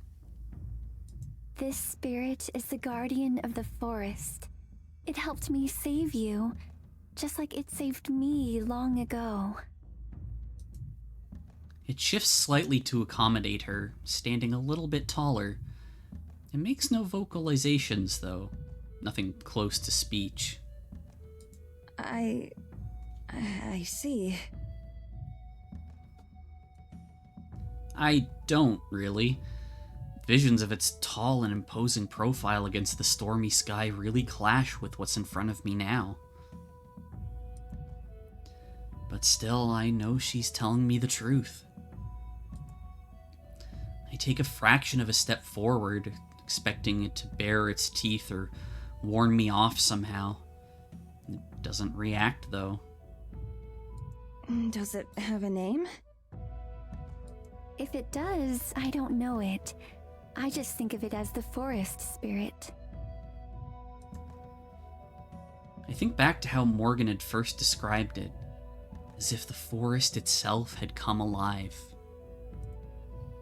I don't think she knew just how right she was. Its namelessness makes it feel even more wild and untamed. I can feel myself being regarded and judged by it, and I'm tempted to turn tail and run. I force myself to look up and to meet its gaze. When it stands still, it's unnervingly silent. Reminds me of a grotesque scarecrow, in a sense. From my peripheral vision, I can see Abigail look between the spirit and I, probably wondering if she should say something more, or, knowing her, wondering what to say. I preempt her. I've come to say thank you for intervening and for saving me. Abigail told me that you helped. I don't really know how I can ever repay you. I owe you my life. Or, well, whatever's left of it. I'm not sure I could even offer a supernatural... I'm not sure what I could even offer a supernatural tree spirit to begin with. Its eyes watch me, impassive. I swallow the lump in my throat and keep talking. I don't know what happens now, either. I'm still getting used to all of this. But, again, thank you. Then, not knowing what else to do, I bow stiffly and step backwards. Still, it doesn't react. The whole thing is awkward and uncomfortable, but as with everything else, I'm at a loss. I can't have a conversation with the thing, and the details of what exactly it did are sparse. It feels like a waste to have come all this way for just a few sentences, but I'm not sure it even understood those. It occurs to me that I have no idea how much the forest spirit knows or even cares about the affairs of humans. I guess it must care at least a little since I'm here. The spirit turns its head to face Abigail, who smiles and pats its side. She says something to it, but I'm too far away to hear what. Then, as wordless as ever, the spirit rises and rumbles off into the forest without a second acknowledgement. Abigail watches it go. Then she turns and faces me with a bright smile. So what did you think? She has all the pride of a child with a new toy. I stare after the spirit, still barely visible between the trees. I don't really know what I think. I'm part grateful, part terrified, part shocked. When I saw it before, I thought it had to be a monster or something. It just seemed so ferocious and huge that I assumed it was evil. So seeing it like that is weird. It's certainly intimidating at first. When we first met, I was also rather fearful, but I quickly realized how kind and gentle it was, at least towards me. I'm still brimming with curiosity over Abigail's own history, but she's made it clear that she doesn't want to tell me yet, so I won't pester her about it. Why wasn't it enormous this time? It can make itself larger or smaller at will. The night that you saw it, it must have had a reason. And you're able to talk to it? And understand it? Not quite. I speak to it and it understands me, but it doesn't have any words or language. Some of its mannerisms I've picked up over time. We've had quite a long time to get to know each other after all. Right. And I bet 200 years is still nothing for the big tree. Abigail walks over and links her arm around mine. I startle at the touch, but more so how casual she is about it. Ready to go back to the church? Unless you'd rather stay here, in the forest. I imagine you'd be more comfortable with walls and a roof around you for now, though. Yeah, I would be. Let's go back. Arm in arm, she leads the way back.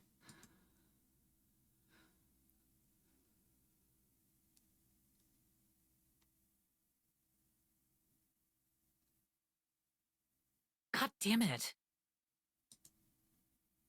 Ooh, you can see now Tara's shirt looks like almost a half moon.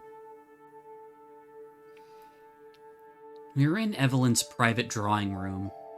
Tara is kneeling in front of the back door, wiggling a paperclip around in the lock. Looks like she's never done this before. Tara, let's go. This is a bad idea. I'm not leaving till I get in here. She knows something about Maddie. I know she does.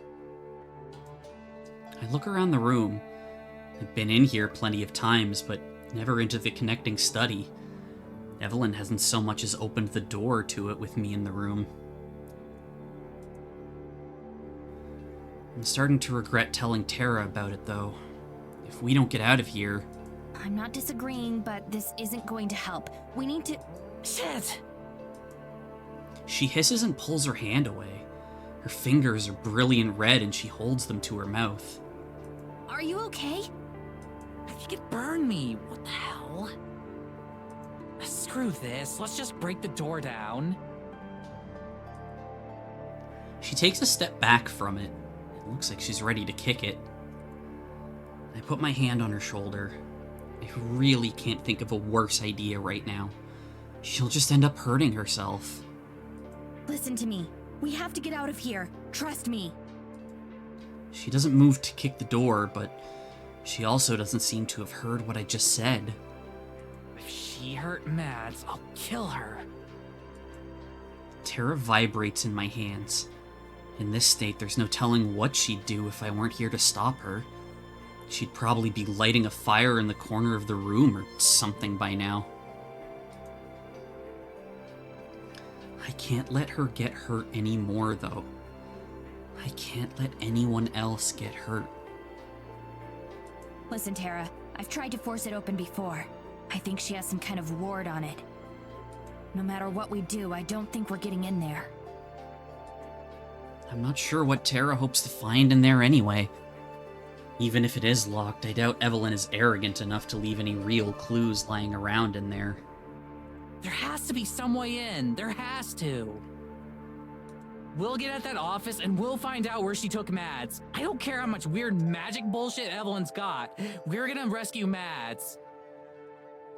She still hasn't given up hope that Maddie's alive. I wish I could share her optimism. All I can feel is guilt. All of this was my fault. If I'd never asked them to come here, no one else would have been hurt. Tara, we need to go. Whatever burned you probably alerted Evelyn. She could be on her way right now. No, we can't give up now. Mads needs us. Tara, we need to consider the possibility that... Tara wheels towards me and grits her teeth. I can't tell if any of the anger she's feeling now is for me. If it is, I can't blame her. She hasn't been willing to face the truth of the situation, but she has to face it eventually. Then what, Morgan? That she just killed my friend? Do you seriously think she'd do that to Mads just for looking around the woods? Yes.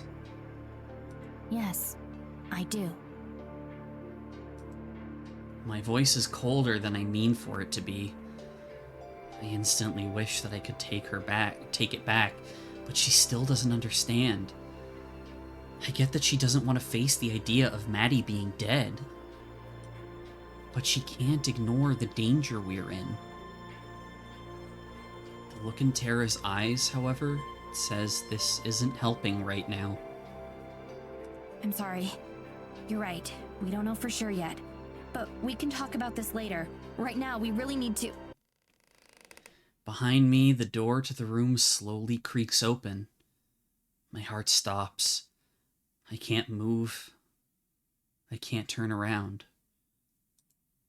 I already know what I'm going to see. Good morning, Morgan. Tara. Instantly, I dash between Evelyn and Tara. Nothing good can come from these two being in the same room together. I have to keep them apart. Evelyn just laughs.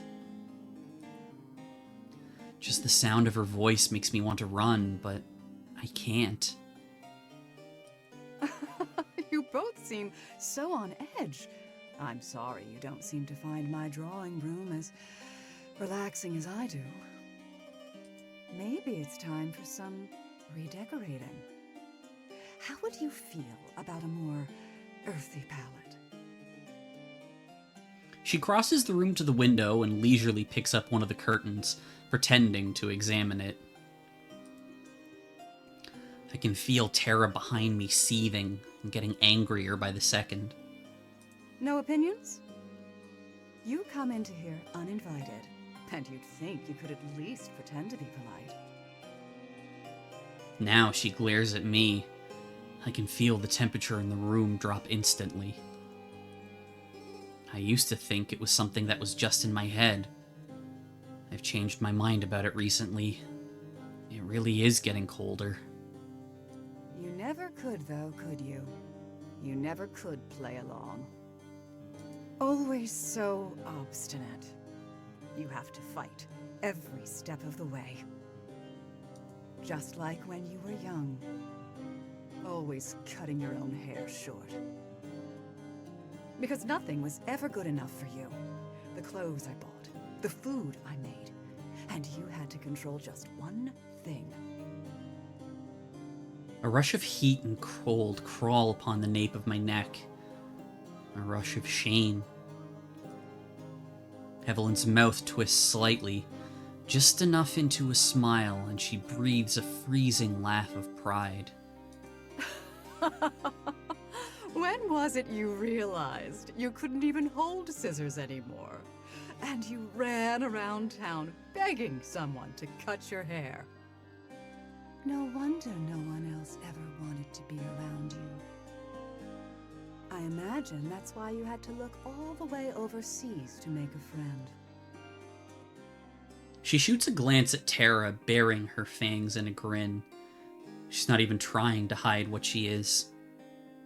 And well, look what happened to them. That's too much for Tara. She's been quiet this whole time, maybe from the same fear that gripped me. But now she steps forward. I hold out my arm to prevent her from getting too close. What the hell did you do with Maddie? Evelyn turns back around to the window, barely acknowledging Tara at all, and stares out it absent-mindedly. You know, the forest is a very dangerous place. Every year, it seemed, there would be a new death. Someone would go missing in the winter. We wouldn't find them until the spring thaw. She turns around. The look on her face is so placid and empty. I've never seen anyone so completely devoid of empathy. That's why they're off limits now. That's why we have the curfew. There hasn't been a death like that in almost 10 years. Something we are very proud of. She turns back to Tara again and takes a step forward. Somehow the room seems to get even colder as she does. That is, until your friend. It's honestly frustrating that she would ruin our record so selfishly. This is like like perfect abuser talk. And I hate her so much for it. I wonder if she had any idea of the headache she was going to cause me. She shakes her head. She's smiling again. Enough of the bullshit! Mads wouldn't go out there and get herself lost. She wouldn't! She's way too cautious for that. You did something to her and you're gonna tell me, or I swear to God. Evelyn looks up. Her smile is gone and her eyes are as sharp as her fangs. Tara goes silent the moment these eyes are on her. I'm shivering now. I pull my arms close to my body. The air seems to crackle with ice. I try to take a step backwards, but Tara won't budge. I'm not sure if it's out of anger or fear. I've been so patient with you, Morgan. Endlessly patient. With you and your friends. A mother's patience never wears thin. But then, I never was much of a mother, was I? No, don't! Tara is raised in the air, bound by an invisible force. A look of fear spreads across her face. I reach out my hand, but it's too late. Behind me, Tara rises slowly in the air. What? Morgan, help! What's happening? Her eyes are wide with terror. Tears well up in my eyes. I have to do something. Please, don't! You don't have to! Evelyn's mouth shifts slightly to one side. She looks so disinterested. She doesn't even take pleasure in it. She barely notices us and what we feel. How many years did I give you the carrot, Morgan? How many? Eventually, you'll have to learn. And just like that, Tara shoots backwards and slams into the wall so hard the whole room shakes. Tara! She crumples to the ground in a heap. She's not moving. Evelyn doesn't move as I run to Tara and lean down to look at her. She's awake, still twitching. Tara, don't move! Just stay still! You'll be okay! Well then, please make sure you put everything back where you found it. The maids have enough work as it is. My heart starts beating faster. The heat on the nape of my neck spreads down my back. But instead of the hollow pit in my stomach that's supposed to follow, I feel my shoulders stiffen. My breathing gets slower, more controlled. The edges of my vision start going dark. I feel myself biting down on my own lip. I look down and see my fists are clenched so tightly my knuckles have gone white. For the first time, I don't feel any fear. Just hatred. With that, she turns away. The room instantly returns to its normal temperature, but I'm still freezing. Her heels click on the hardwood and get quieter as she leaves. She stops at the door. Have a lovely day, girls. Evelyn disappears and the door slams behind her. I still can't move.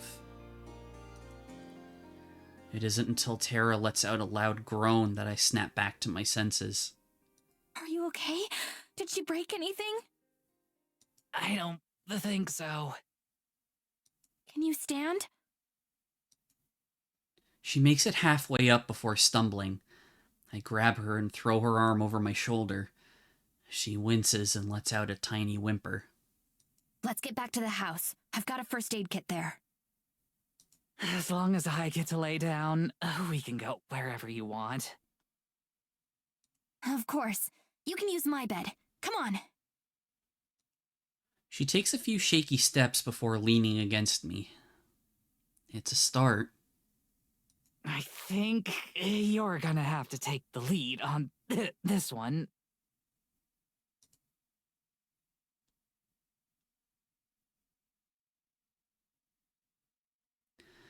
Tara does her best to help me get her up the stairs, but whether it's due to injury or shock, she's barely able to stay standing while leaning on me. Climbing a staircase is difficult, but at the moment there isn't really anywhere else I can take her.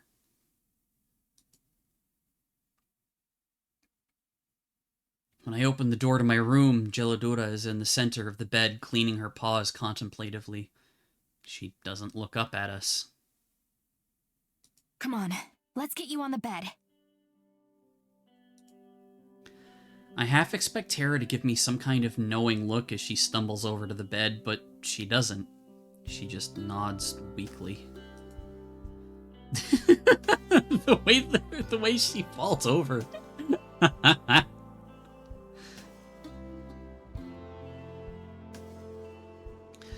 Tara collapses face first over the side of the bed.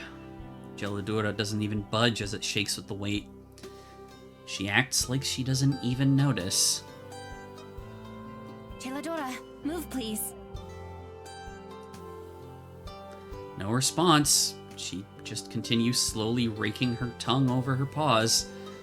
Ever since Tara and Maddie got here, she's been particularly obstinate. I wish I knew why.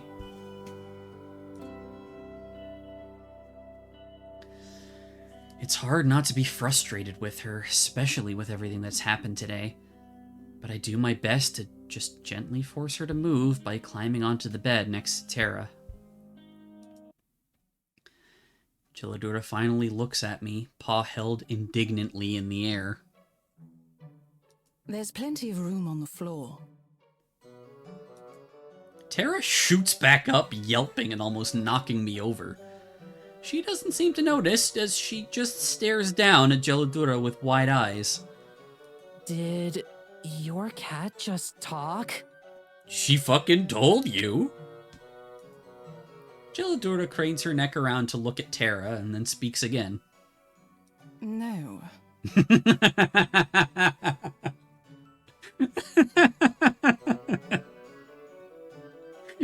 What a response.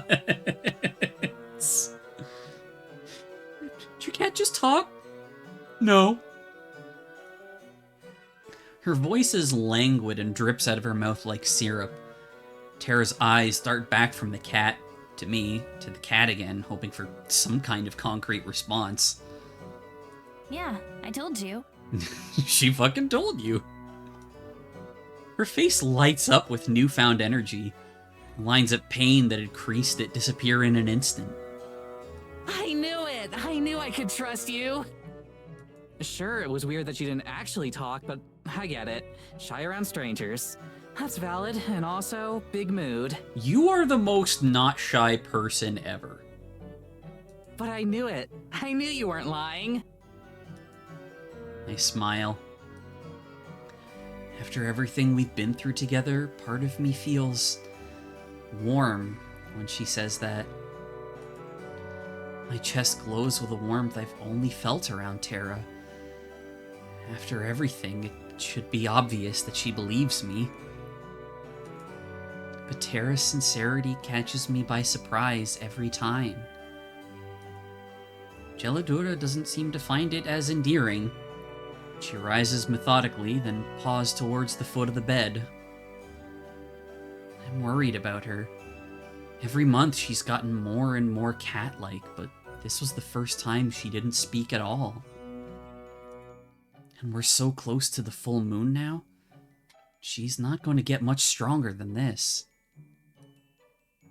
I can't help but wonder how much time she has left. Gelladura, how are you feeling? She looks up at me with her bright blue eyes, alive with magic and intelligence. I feel hungry. Look at her, she's got her little tongue stuck out. Oh. Did you bring me food, Morgan? I don't think you'd did. She stares at me. The expression on her cat face is unreadable. I didn't. I'm sorry, Jeladora. It's been a difficult morning. Morgan looks to Tara. You don't have anything, do you? I think I have a melted chocolate bar in my pocket, but can magical talking cats eat chocolate? Now I want chocolate. Jeladora regards Tara silently, her white tail swishing slowly across the bed sheets. Then, without saying anything or giving any other indication of her intentions, she turns and hops onto the windowsill. Jeladora, wait! She turns her head back to me and gazes into my eyes. I feel like I'm being measured. I always feel that way around her. No. Hey, wait. No. You wait. She turns away and sways her tail lazily. I will be back. I love when she sticks out her little tongue. It's so cute. Look at that. Just, man. And with that, she leaps from the window to the branches of the nearby tree.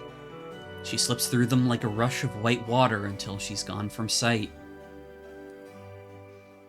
Tara and I sit there quietly for a few minutes before she finally speaks. Your cat is weird. I fucking love the writing in this game. It's so good. Yeah, a little. Tara smiles, Morgan smiles back, and the two sit together.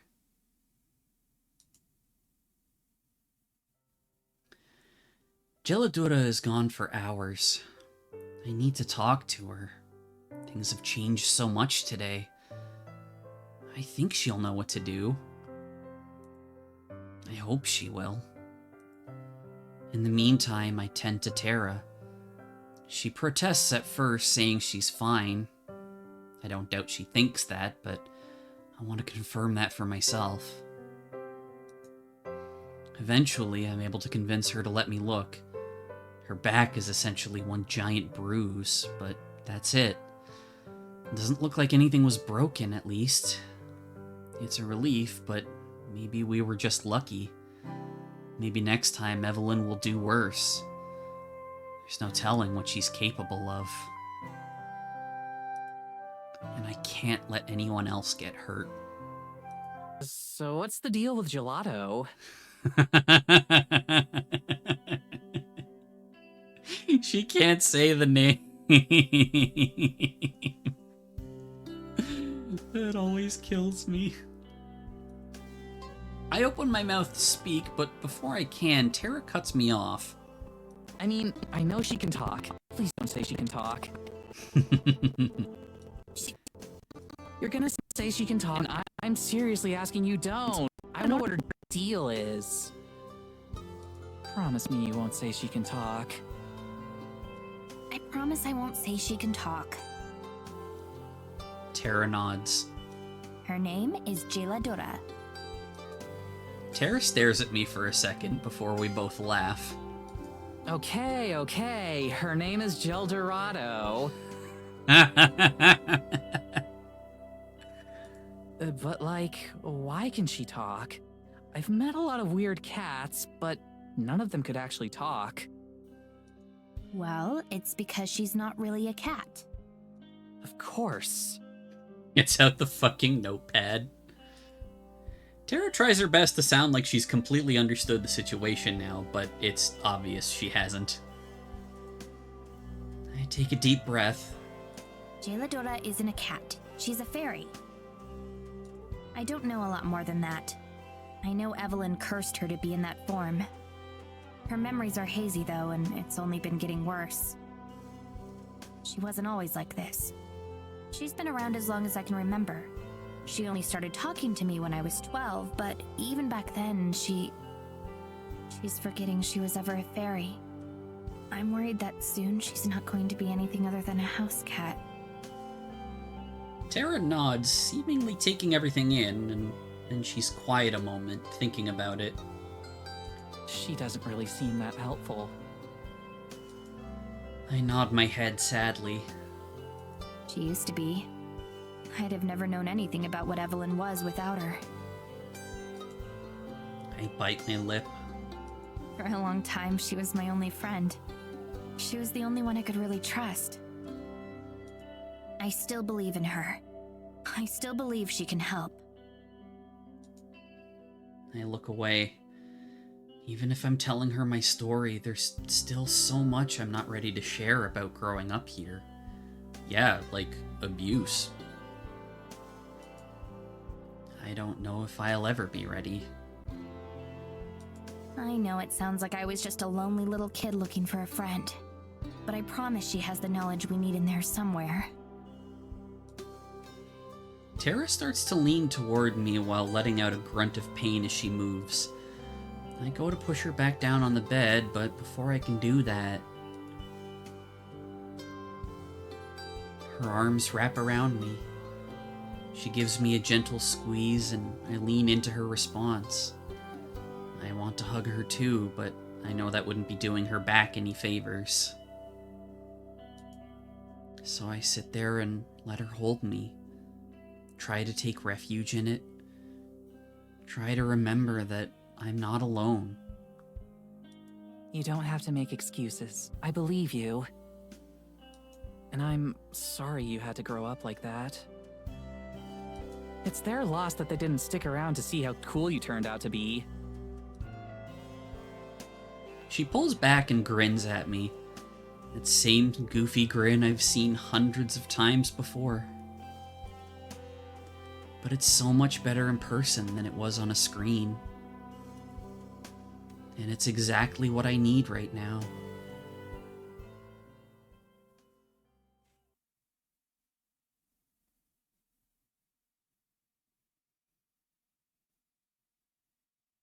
Sorry, one sec, chat. I need to get a drink real quick.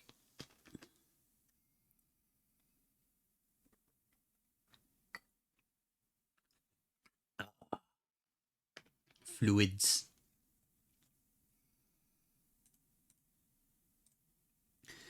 Tara and I wait out the day watching dumb videos on the internet, trying to take our minds off things, if only for a moment. They take longer to buffer than to watch. It's dark by the time Geladura slips back through the window. She's quiet, but even if I hadn't seen her, I'd still know she was there. Something about the air in the room changes when she enters it. The same as Evelyn. Geladura thinks they were close once. She doesn't know how, but I believe her. Hello, Geladura. Meowdy!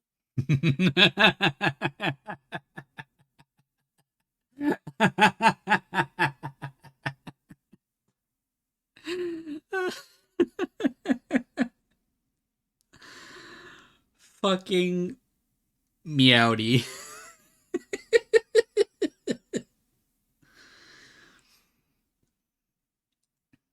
Morgan stops slightly at Tara's greeting. How's your hunting? She looks at me, and if ever a cat could give a self-satisfied grin, I swear she would right now. Her voice seems to luxuriate in it. It was good, Morgan. Much better than your hunt this morning. She jumps into my lap and rubs her head against my hand. She's demanding pets? How does she know about that? I know much about Evelyn. Her voice is deep as stone and rumbles in her throat with a purr. She stops rubbing my hand for a moment and looks up at me. And Evelyn knows everything about you. What did you think would happen, cursed child? I hate it when she calls me that. I've spent years dealing with it looming over me, and the last thing I want is her rubbing it in. Even more, I hate that she's right. I should have known this would happen. I should have kept Tara from going to the office. But I never imagined Evelyn was that strong, and Tara's paying the price for my failure. Evelyn is as good a hunter as any cat. She'll never let her prized vessel out of her sight. She's watching you even now, Morgan. And when the moon is full, she will finally strike. And then, still in my lap, she curls up and closes her eyes. I'm not going to get any more out of her tonight. Tara doesn't say anything for a while. She looks contemplative, even. But when she does speak, she asks the question I knew she would. Why'd she call you cursed? I wish I could lie. It may be the first time I've ever wanted to lie to someone other than Evelyn. But I can't. Tara deserves to know what she's involved in. Because I am.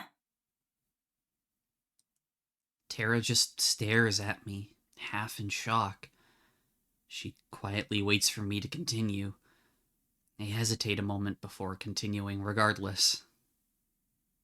Evelyn is not my real mother. My real mother died before I was born. And whatever Evelyn is, she took her body. She's done it to our family for years. Jeladora and I pieced it together from town records and scraps of my mother's diary. Every couple decades, she has to change hosts. And I look into Tara's eyes. This is the first time I've ever told all this to anyone. And you're next. Tara says the words I don't want to. I nod. Evelyn's going to make her move on the night of the full moon. That's what Jeladora says. I close my eyes. I know she's right, but I don't want to admit it, even to myself. The full moon is so close. And then I feel a hand gripped tight on my own. I open my eyes and I see Tara staring back into them. Wow, that's a lot. And, it's really hard for me to know what to say here, but thank you for telling me. We're gonna stop Evelyn, and if it has to be before the moon is full for whatever reason, then we'll do that and we'll save Mads. We'll stop her, I swear. She's smiling so big and so broad, and she sounds so damn confident. I want to believe her. More than anything, I hope she's right. For the first time in my life, I want to trust someone.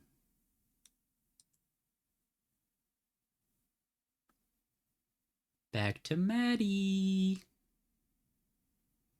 So yeah, now we have more of a larger understanding of the threat here. I'm starting to get used to it, just a little bit. I've done my best to keep a regular human schedule as much as I can. Going to bed at night, waking up in the morning. Even if they're unnecessary, they help me feel a little bit more like myself. Like not quite everything has changed. Hunger or not, I'd kill for a cheeseburger or something, though. Also, same, I'm always down for cheeseburger. I don't know what I'd do without Abigail. She's never far from my side, and she's my anchor through all of this. Endlessly supportive and positive. I know that she views my circumstances, well, differently than I do. That she enjoys having me here, but I can't fault her for that. I still can't fathom the depth of loneliness she's felt with nothing but a silent tree spirit for company. The days that we've spent together have been pleasant enough, but I still don't want to accept this fate. I can't. I rise from my spot on the stone floor. Sunlight pours through the stained glass window of the church, and has been for some time now. There hasn't been much snow since the storm that I was caught in. All of my time has been spent here in the church or exploring the woods with Abigail. I try to see the charm in some of the places she's taken me, but they all feel the same. Trees and rocks and snow in varying combinations. The forest may be huge, but it's stifling in how repetitive it all feels. I keep hoping that Tara and Morgan might come by, so I could at least see them, even if they can't see me. So far, they haven't.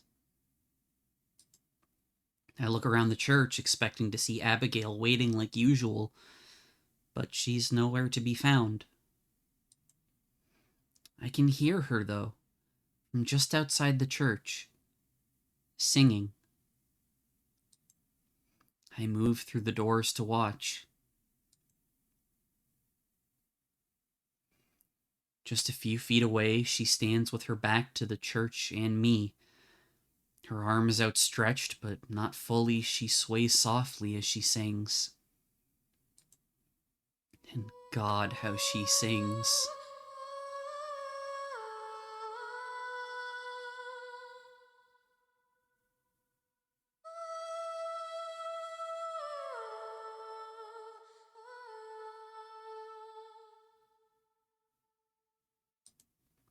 Her voice has a lilting cadence, and not even the wind dares interrupt or quiet her. It's unreasonably beautiful. The kind of voice that if you heard it on the radio, you'd have to pull out your phone to see who you're listening to. And to think, I get my own private concert like this.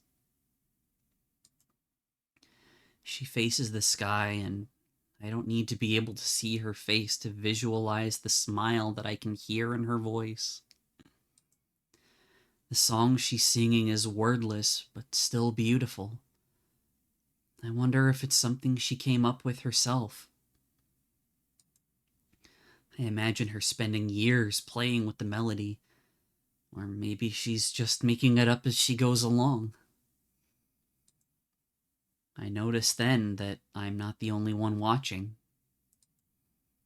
A small flock of half a dozen or so birds crowd around her feet, watching in rapt attention. They hop around, occasionally cheeping to join in. She waves a hand and they flutter about, never perching on her, but never leaving either. From the trees, just barely peeking out, a young deer observes as well. It isn't close enough for her to touch, but close enough for me to count the spots on its belly. It's just like something out of a cartoon, where she's the fairy tale princess who's friends with the wildlife.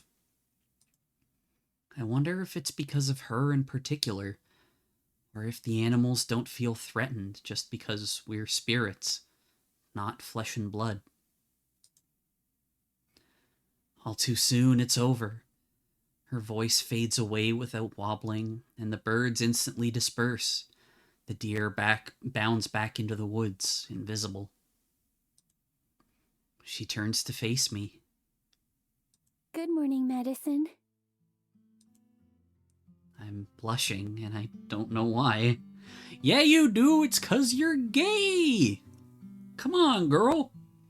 You gotta, she's just not accepting that she's got feelings for Abigail. Like, come on. Good morning.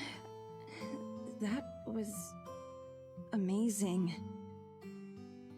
Thank you. I hope I didn't wake or disturb you.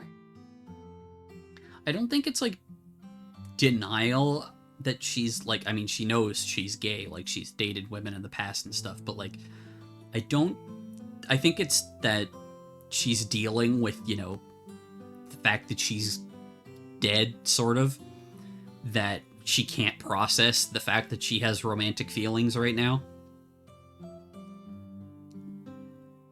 It's probably what it is if I had to guess. Nah, not at all. Besides, if I'd known, I'd have gotten up early just to hear more. Aw, you're flattering me. No way, not at all. I mean it. You have a beautiful voice. Now she's blushing too. Thank you. How did you learn to do that without scaring away the animals? It wasn't really a matter of learning. It just happened naturally, over time. I sing for myself, first and foremost. I think eventually, they realized that I wasn't a threat.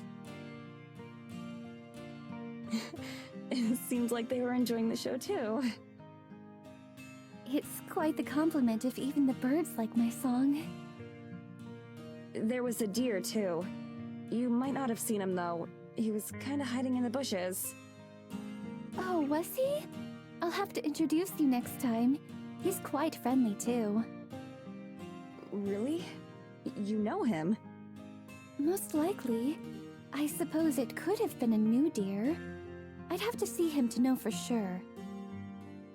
Nowadays, there are these things called petting zoos, where you can pay money to walk around and pet tame animals, like deer and sheep and pigs. I've never heard of them just making friends with people, though. That sounds marvelous. Have you ever been to one? Not since I was a lot younger. They're mostly for kids. They shouldn't be mostly for kids. I would love to go pet a deer if it's not gonna harass me for deer crackers. Be careful if you ever go to Nara, chat. Adults in the modern world sound awfully boring in that case. It is. Or they are. Abigail walks to my side, standing close like she always does. I wonder if it's intentional. Together, we face the forest. She touches my arm so lightly that I wonder if that's intentional too. If you're feeling up for it, there's some place I'd like to show you, here in the forest. It's one of my favorite spots. Of course, lead on. I'd love to see anything that you think is special. Besides, it's not like I have anywhere else to be. I refrain from saying that out loud. I am genuinely interested in what she wants to show me. I like spending time with Abigail. But I hope that she'll also be willing to answer some more of my questions now, too. Having fun together is nice, but it just feels like a distraction from the matter at hand. Speaking of hands, Abigail takes mine, ever so gently. Like, come on, Maddie, you can't not see it now. Quit being dense. Let's go then.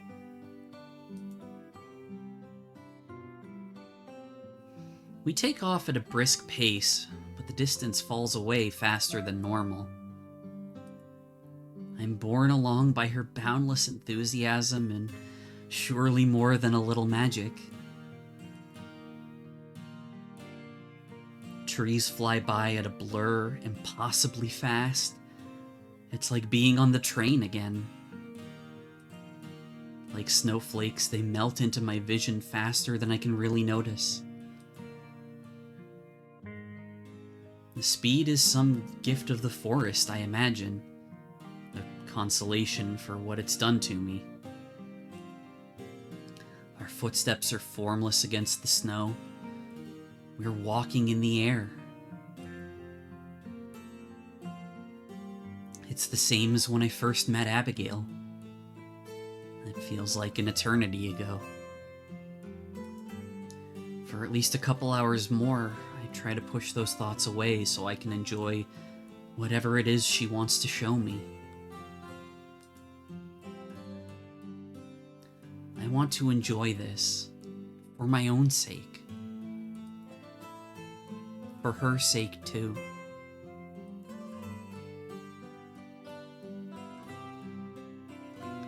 I have trouble thinking of anything other than her. The gentleness of her grip, the light and joyful way she moves across the ground, the certainty with which she pulls me forward. Every so often, she turns around to make sure I'm still there, though I'm sure she's very aware of our interlocked fingers. I know that I am. Guess I can add that to the ever-growing list of feelings to sort through.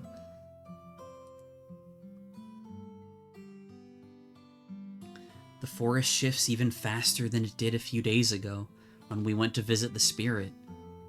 It changes too fast for me to keep track of any reference points. If I try to focus on one spot for too long, I get a little dizzy. So I stop focusing on that and just go with the flow.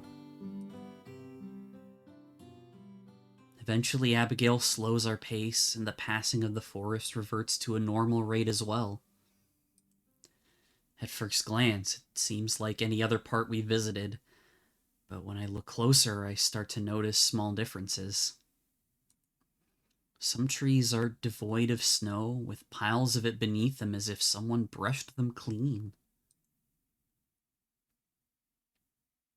Others are decorated with strange paint-like streaks of color, mostly blue, but some are white.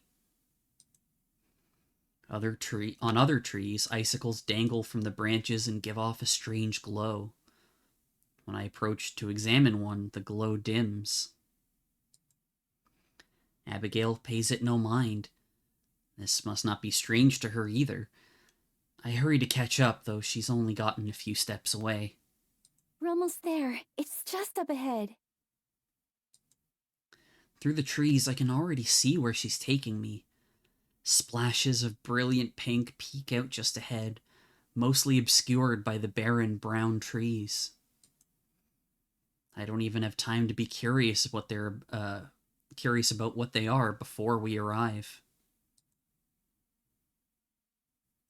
A splendid grove of colorful trees spreads out before us, surrounding a small pond that must be enchanted. The leaves that hang from the trees are salmon pink, flecked with flickering lights. Lavender bushes crowd their bases, sparkling with dew or magic. While snow covers the ground all the way up to the shores of the pond, the trees themselves are devoid of it, much like the forest spirit's home. I wonder if the two are related somehow. Even more remarkable, though, is that the pond itself is also unfrozen. Its glassy surface is smooth, save for the occasional ripple that spreads across. And for anyone who was here when we did the playthrough of Please Be Happy last year, a while ago, so you might want to look at the VODs for that, but there is a painting of this grove that hangs above the front desk in the library in Please Be Happy.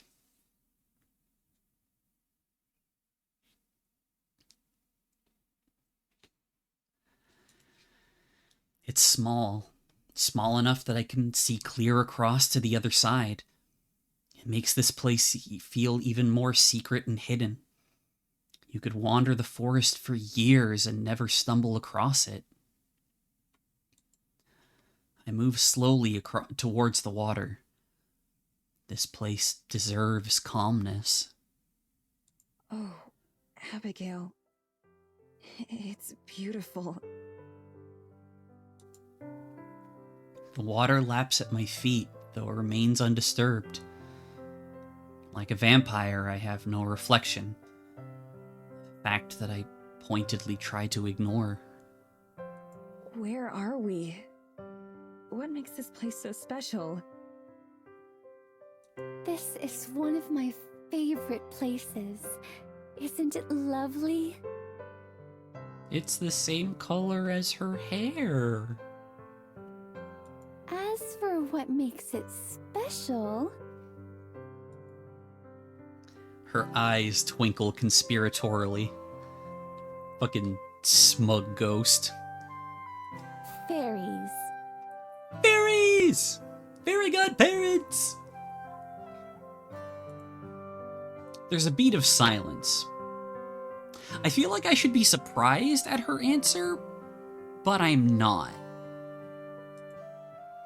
After everything I've seen, fairies are downright mundane. I remember her mentioning them before, too. I look around, wondering if I've missed them hiding somewhere, but I don't see anything. Abigail laughs. Just as decorators. They aren't around right now. They much prefer the nighttime. They're far more active in the moonlight. You can still see traces of them, though. As an example, she cups one of the icicle-like baubles that hang from the trees. Inside, faint light beats like a heart, dim enough to be invisible in the daytime. I'm sure they're around, watching. But I've only met them once myself. It may be years before you do. There it is again. Promise of eternity spent like this. I bite my lip. I think that's okay with me. I've had enough magic for 1 week. Yes, understandable. She walks back to the shore of the pond and sits down. I take a seat beside her. Really though, thank you for bringing me here. It's nice. I'm glad. I wanted to show you that not everything about it is bad. That unlife does have its own little moments of niceness. I look at her, but she's staring pointedly away toward the pond. Her cheeks redden a little bit. Unlife is a good word for it. Do you think so? I worried before you woke up that I would have forgotten how to speak or forgotten words. I talked to myself to keep in practice, waiting for a day when I would meet someone again. That's also why I sing, so that I don't forget how much I enjoy it, even if nobody listens. She's a good bean. I know that it's silly, but sometimes a bit of silliness can be what helps me keep going. I don't think it's silly at all. Besides, if I could sing like you, then I'm sure I'd do it all the time too. I could teach you if you'd like. Oh no, you don't know what you're getting into. I'm pretty sure I'm unteachable when it comes to singing. You'd have birds flying miles away instead of coming to listen. She laughs. Come now, I'm sure it can't be that bad. I knew nothing of singing when I first started. I simply practiced and practiced. Everything gets better with practice and time. My singing voice has got to be the one exception. My middle school choir teacher even told me there was no way I would ever be a singer. It was one of the most traumatic days of my 12 short years back then. In all of existence? Out of everything. In that case, I suppose I must hear it, just to know. You can't promise something like that and then not demonstrate. She has a point. No way. Not happening. What if we sang a duet? Aww. Definitely not. Oh, you're no fun. She playfully swipes at my shoulder. Are there any instruments that you do enjoy? Any that I've heard of, that is? Piano. I've taken lessons since I was a little girl. Oh, wonderful. I also took piano lessons as a child. Yeah, I miss it. I flex my fingers, staring down at them, remembering the feeling of keys. Even before coming out here, it had been a while since I played. I don't think I ever consciously stopped. It just happened over time. Most of the time, the only music I'd have the opportunity to listen to was during prayers, or the occasional traveling performer. Sometimes I'd convince Mr. Braun, who played the organ, to show me some of the pieces he'd learned in the city. She says this with a sly smile, sharing some private joke with me. Do you remember the names of any of the pieces? I wonder if I've heard of them. Oh yes, there was... She bites her nail thinking about it. Oh, it's on the tip of my tongue. She squirms, wiggling around like she's hoping the memory will fall into place. Finally, she shakes her head. Maybe not. It seems I've forgotten. Do you think there's a chance, though? Are you very familiar with songs from, well, my time? Some of them, yeah. A lot of the most famous and respected composers come from those days. From this part of the world, too. Abigail sighs wistfully and looks off into the distance. I'm glad to hear that. They must be magnificent to be remembered so many years later. How nice that must be, to leave behind a legacy, to be missed. To be missed. The way she says it is wistful, a dreamy sigh, like something that she longs for. I glance over, half expecting her to be crying, but her face is steady and calm. She catches me looking and smiles. I'm sorry. I'm just feeling a little nostalgic. You don't need to apologize. I like hearing what's on your mind. I'm glad. It would be rather unfortunate if, after everything, we didn't get along. We both laugh at the idea. I do have another question, though. A personal one. I know you said I can ask you anything, but... I meant it. Please, go ahead.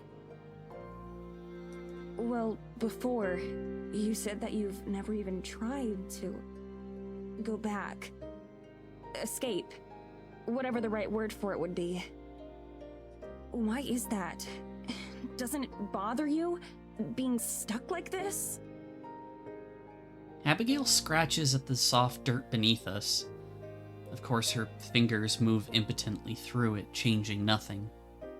If you don't want to answer, that's okay. I don't mind. I'm just thinking of what to say. So, I suppose that you've been thinking about it a lot, right?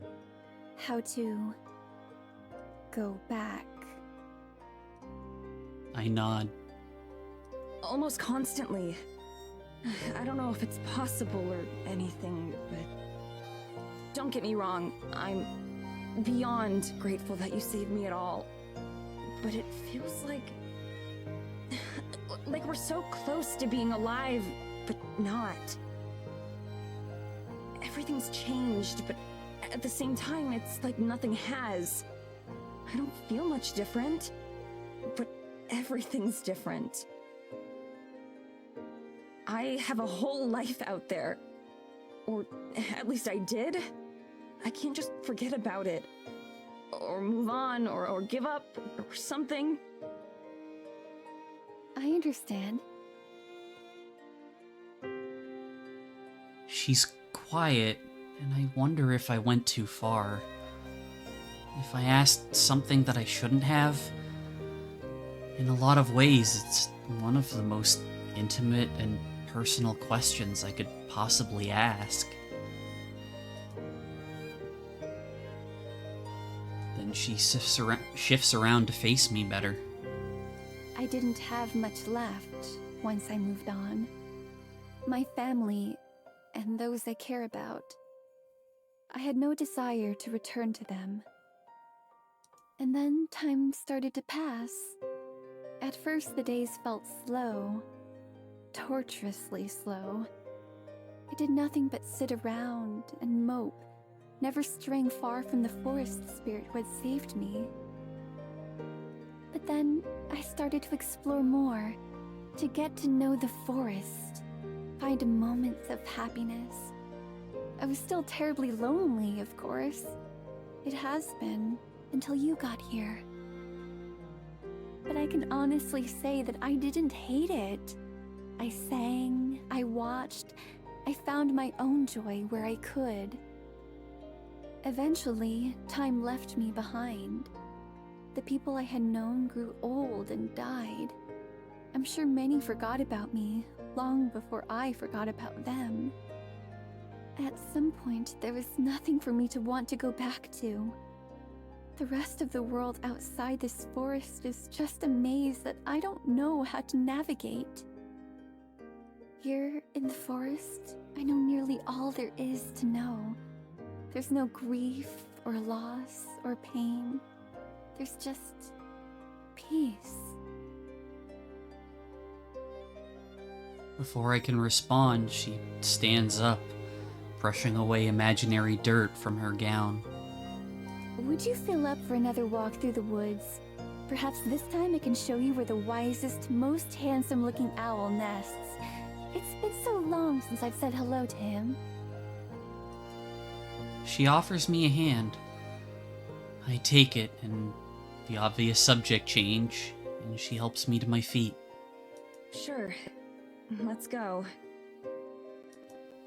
With a smile, she leads me back towards the trees. So many of the conversations that I have with Abigail are painful reminders, either of the years of solitude she's endured, or of what I can look forward to in my own future. Both make me very certain of one thing. I'm glad that she's here with me.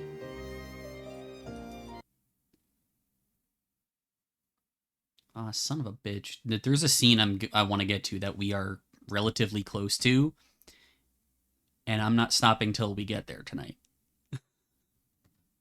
Even though, like, normally I'm like, okay, well, you're gonna do, like, 3 hours. I'm like, no. No. I'm not stopping. Let me just...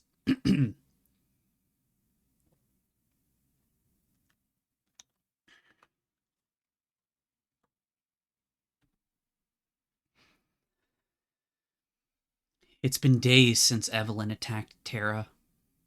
Since Gelladura spoke to her. Days of fruitless searching for Maddie. And Terra is still trying to act like she's okay. She pores over every piece of local history we can find. She makes jokes. She tells stories. She pretends she isn't losing hope every day we don't find Maddie. She's lying. It's her body that tells the truth. She pulls me closer when she's under me. She stays in my arms for longer than she did before. I doubt she even notices she's doing it. But years spent hiding my emotions have made me pretty good at spotting it in someone else. Is she doing it for me? For herself? Both? That's the only thing I still don't know. Morgan? I can hear Terra's voice calling from the kitchen. I smell the smoke a second later. I'm out of the bedroom before I realize I'm moving. My mind fills up with a million possibilities. What if Evelyn's already here? What if the cabin's burning? What if... I think I owe you a new pan. Gotta get a big ol' sticker for Tara. Just, it's one of those, like, gold stars with Comic Sans written on it. You tried. Tara is fidgeting nervously. A cloud of black smoke billows from the pan on the stove. I can't even tell what was supposed to be in it. Whatever it was, it's charcoal now. You guys don't have, like, a fire extinguisher in here, right? They should. I let out a breath I was holding. I shouldn't have panicked like that. I'm just glad she's okay. We don't need one. Let me see that. I walk past her and grab the pan. Before she can say anything, I open the door and toss whatever was in the pan into the snow. I run a rag under the tap and toss it to her. Why don't you get the smoke off the wall before it stains? I'll take care of this. I'm still coming down from my adrenaline. I have to make a conscious effort to say it as gently as possible. I don't want her to think I'm mad at her.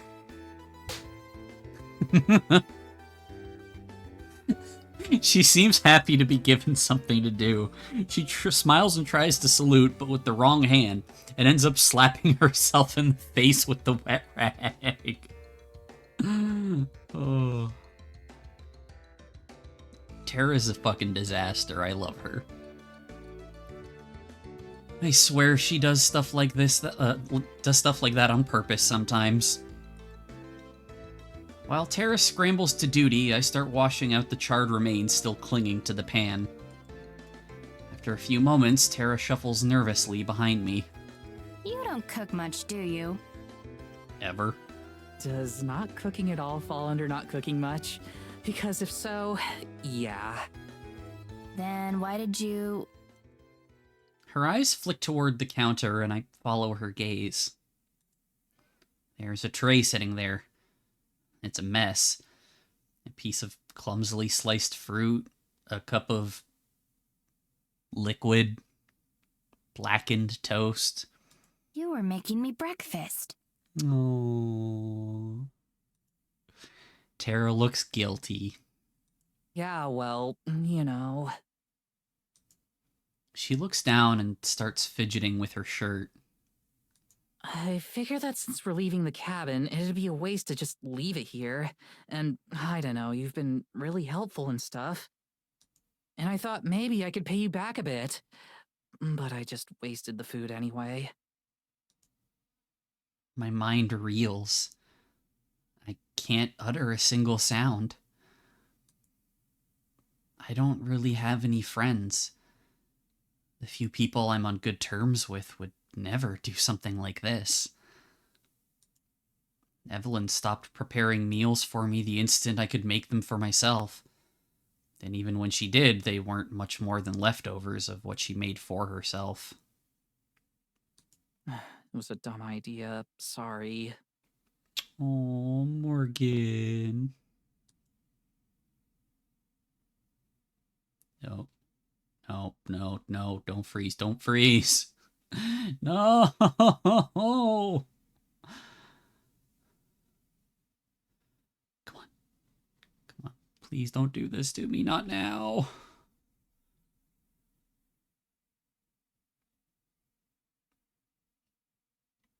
Come on, we haven't had a single issue since we got it going. Okay, we got a new music track.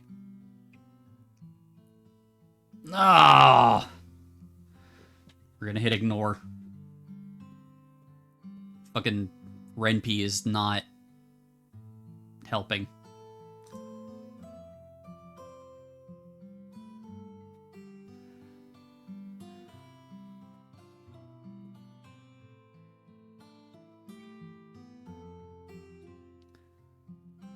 Oh, it's not loading, but they kissed. Tara and Morgan confirm their feelings for each other with a tearful kiss. My body moves on its own. My arms outstretch and wrap around her. Before I know it, I'm reaching up to her face and pressing my lips against hers. The minute I actually process what I'm doing, I pull away and drop my arms to my sides. We both stand there awkwardly for a moment before I'm able to speak. Thank you. I'm so sad that's what didn't want to fucking load. You're thanking me for screwing up making breakfast? I'm thanking you for trying. Oh, right. I guess that makes sense. I doubt someone like her would understand why this means so much to me. She has good people in her life. Random acts of kindness must be commonplace for her. But for me, I've never been treated as anything but a tool. I've spent years turning the idea in my head, thinking that I deserved it. It was easy enough to believe. So this moment means more to me than I could possibly say. Even if I actually knew how to talk to people, I couldn't do it. The best I can do is try to repay it in kind. Maybe we could make something together? After all your videos have taught me, I'd be happy to teach you a few things in return. Are you sure? I mean, I literally know nothing about cooking. All I do is slow you down. Hey, you made an effort. That counts for something.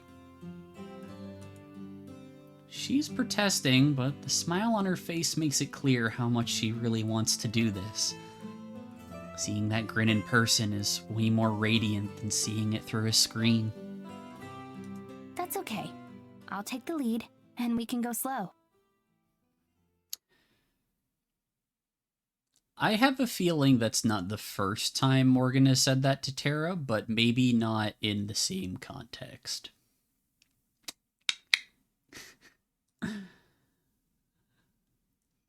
I take her hand again. She squeezes it, and I squeeze back. Now, let's start with teaching you how to use a stove without burning the house down. That's probably a good one to know, yeah?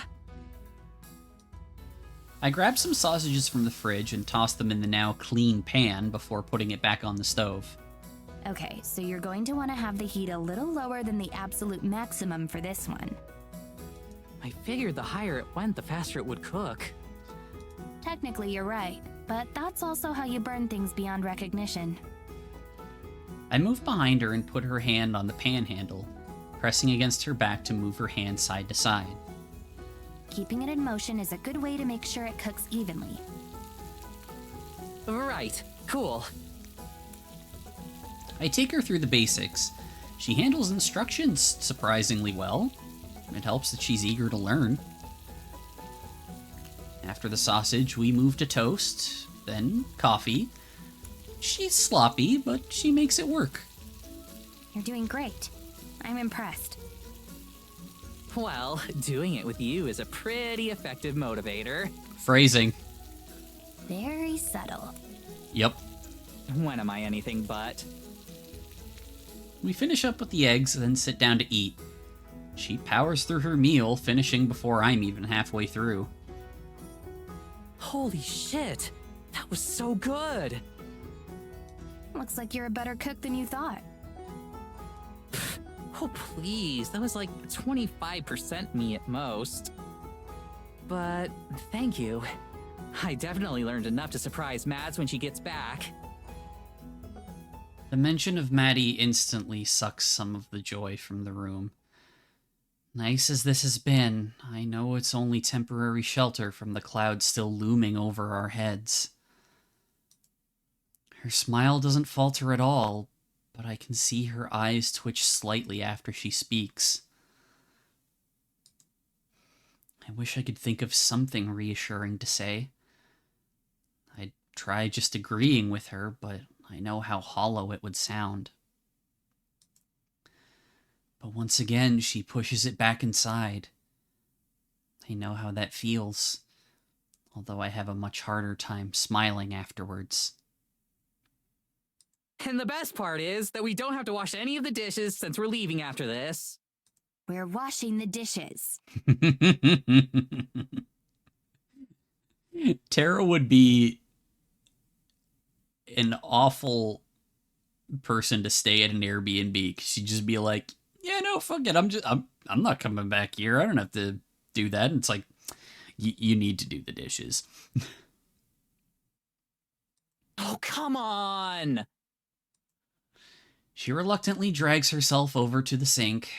I remain seated and continue eating. A few seconds later, Tara reappears casually. Hey, quick question. It should be okay if we leave Maddie's stuff here, right? I'd hate for her to come back and be missing all her super important films. It should be fine. With us out of the way, Evelyn won't have any reason to focus on the cabin anymore. Hey, Morgan, can you come here for a sec? I jog down the hallway to find her staring at a hefty black bag sitting in the hall. What's that? It's Mads' camera equipment. I was just thinking that maybe we should shoot a video before we leave. Like, film an episode? Not quite. More like a summary of what's happened, for reference. Kinda like a black box in a plane. That way there'll be a record. Something that could help anyone else who decides to look into this. A dead drop. She flinches at the term. It's probably a bit too morbid for her liking. It's worth a shot. I can help you film it. Are you sure? That's a professional quality camera. Even I don't know how half the shit it does works. That's Maddie's domain. I'm sure I can figure something out. It can't be too hard to get the basics down. I grab the bag and sling it over my shoulder, then grab the tripod with my other hand. All right, let's get to work. Morgan's such a good bean. Okay, so, wait, let me...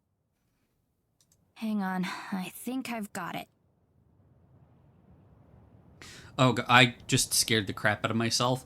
The shadow from my my mic arm was like over my hand, and I thought it was a bruise. I'm smart.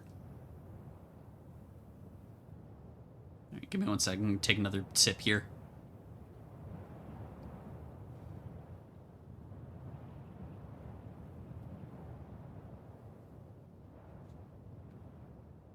No, that's just going to access the archive. We need to get the focus right for the main shoot. Things aren't going well. Neither of us can figure out how to work the camera.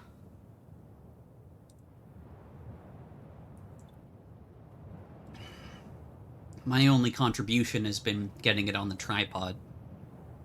Most of the terms Tara's using fly over my head. She claims that Maddie's the one who knows all about how to make it work, but even her limited understanding is worlds away from mine. I'm sorry. I wish I could do more. Don't sweat it, you're doing fine. Lie. Maddie never taught me much. She, makes the videos. I just do the talking. Her voice is quiet. Maybe this was a bad idea. All it seems to be doing is making her miss Maddie even more. And I'm sure as hell not good enough to replace her. At least I finally managed to get the camera to a point where it's actually filming. Oh shit, you got it! She's humoring me. The picture isn't even close to being in focus, and I somehow managed to make the colors even more washed out than this place already is. Doesn't look like anything like her most recent videos. That's also an editing thing, come on. I can do better. There are still settings I haven't tried. Tara claps me on the back. A bit too hard. She's so obvious. Don't worry about it. This stuff is confusing. Maybe the blur will make it look more mysterious or something. Sure. She leans against a tree in front of the camera. On her signal, I hit what I hope is record. I give her a slight nod, and she's off. Hello, everybody! Welcome to a very special Not Quite an Episode of Terranormal. We've had a lot of crazy shit go down in the past couple weeks, so Morgan and I are putting this together to make sure we don't miss anything. Who's Morgan, you ask? She's our inside woman, as they say. We wouldn't have found any of the stuff I'm about to tell you about if not for her, and she's been a hell of an assistant, too. Mads would be manning the camera right now, but, she's not here right now. It's complicated. Her voice dips for a moment before launching back into her professional cheeriness. So, where to begin? Well, I suppose I should start with a little story about a spirit, also known as the only time I've had fun in church. That's good. That's good. Her improv is good. She launches into her story without having to take a single moment to think about it. I feel like I'm watching her transform in front of me. Her uncertainty is gone. Her anxiety is gone. That melancholy she's had inside her since Maddie disappeared is gone. It's like she's glowing. I wish I could tell her how wonderful it is to see. But I know I'd never be able to say something like that. Anyway, that's pretty much all we have right now. Hopefully Mads will be back soon. I hear her voice shake for a fraction of a second. She corrects it instantly, but I know I heard it. I'm not gonna lie, there's some bad shit out here. Maddie got caught up in it somehow, but it's nothing that's gonna last. Am I in danger too? Sure, but that's nothing new for me. You're talking to a girl who nearly got eaten by a bear because park rangers suck at their jobs. I'm just making this so we don't have as much to go over when we find her. The dry air out here is killer on my throat, so I could use the help.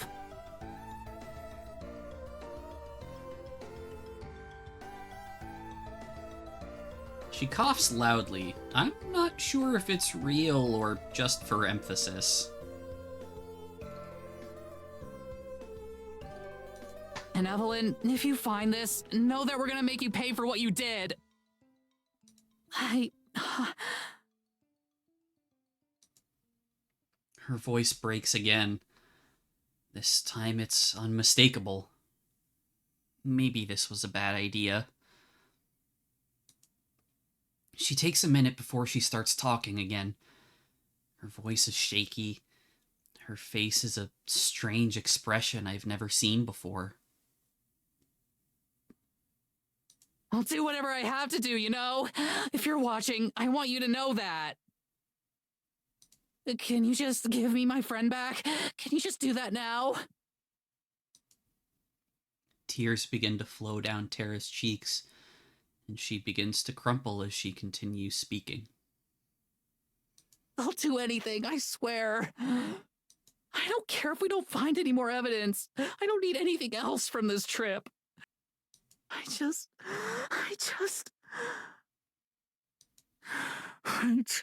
want Maddie back. I can't just watch this anymore. I leave the camera and run to her side. I throw my arms around her and I feel her body sink into mine. I'm sorry, Tara. I'm so sorry. I wrap my arms tighter as I feel her legs give out. It's all I can do to keep her upright as she starts to sob into my shoulder. Unease settles in my chest. I've never had to do anything like this before.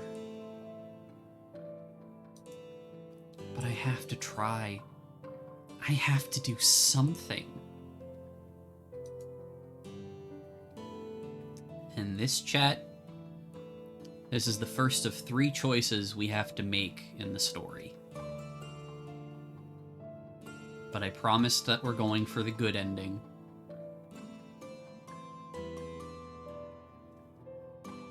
So we're gonna let Terra mourn. Everything that's happened has been my fault. There's probably nothing I could say that would make up for that. Maybe I shouldn't say anything. Just hold her like this. Physical comfort is all I'm good at after all. I'll take care of her. It's the least I can do. I lower her down to the ground slowly. I don't even feel the snow on me.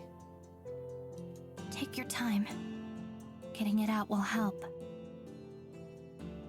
This is all such bullshit. Why would she take Mads? She wasn't causing any trouble. She grabs handfuls of my sweater where her hands rest against me. I don't stop her. I could have helped her. I could have talked this out with her, but I didn't. And because of that, I squeeze her tighter. There's nothing else I can do. I give up on thinking of something to say. I'm better at saying nothing anyway. I should have let her stay home. I should have listened to her when we were out here. She pulls away from me and sits down in the snow. And she smiles. It's a bitter, broken smile. The kind of smile you can only form when you don't know what else to do. I just keep ruining things, huh? Terra, you aren't the reason the 2 of you came here. I was. This is on me. She has to know I'm right, deep down. I don't want her to hate me, but I'd much rather she hate me than hate herself.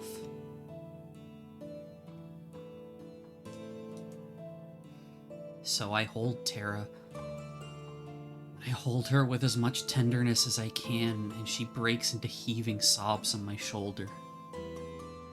I feel her body rocking with loss and pain, and her hot tears fall and freeze on the ground below us. I let her feel the extent of her grief. It's a pain that I can never understand. The pain of losing someone important to you.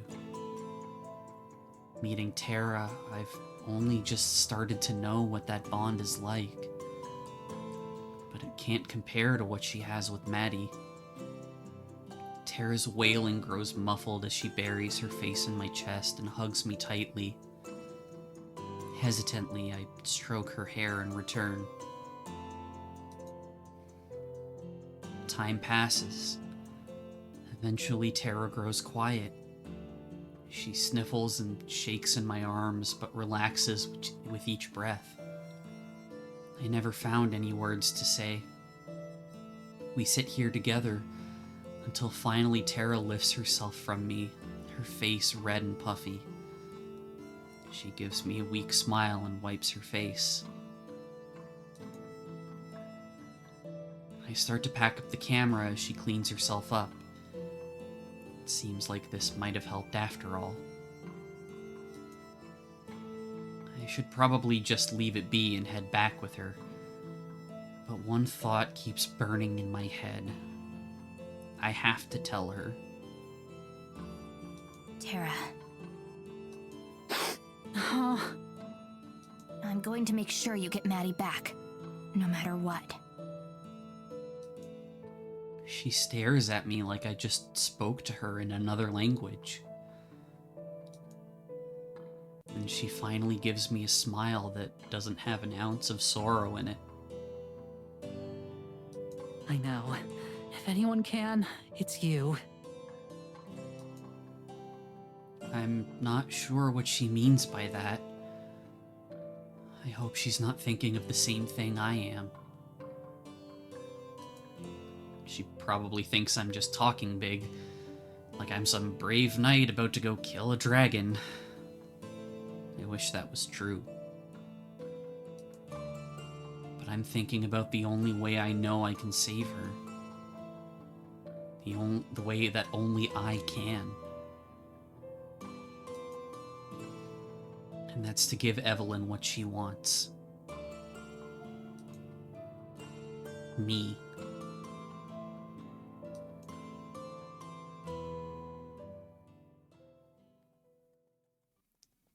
We don't talk on the ride back. Tara doesn't even fidget. I figured the wet pants would make sitting still even harder for it than it already is. But she's completely still. It wasn't until we stop in the village that she speaks. I hope you don't think I'm mad at you for bringing us out here. You aren't? Nah, I know you just wanted to make something good happen for all of us. Things just didn't work out that way is all. Besides,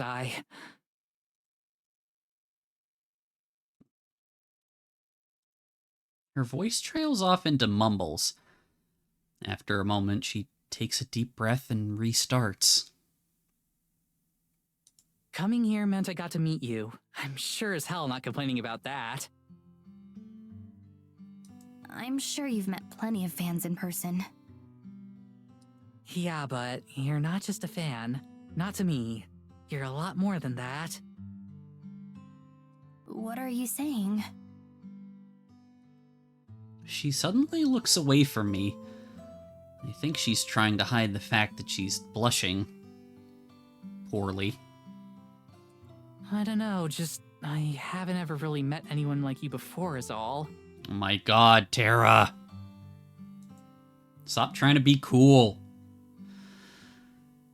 For a moment, strange thoughts fill my head. I want her to say more than that. I don't know what I want it to be, I just want more. But I know better than to ask for that. If it helps, I haven't met anyone like you before either. Well, I could have told you that one. I am one of a kind, you know. No argument there. I'm having a hard time looking at her. I don't know why. This is a new feeling. I push it away and reach for the carriage door instead. There's a weird air in the carriage now. Let's get inside. We still gotta figure out how much of your stuff we can fit in my closet.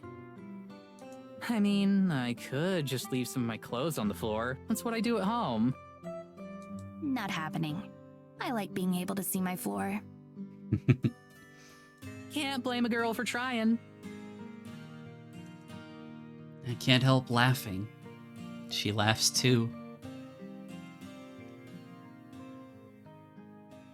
She's going to be okay. I know she will. And I'm gonna make sure she stays that way.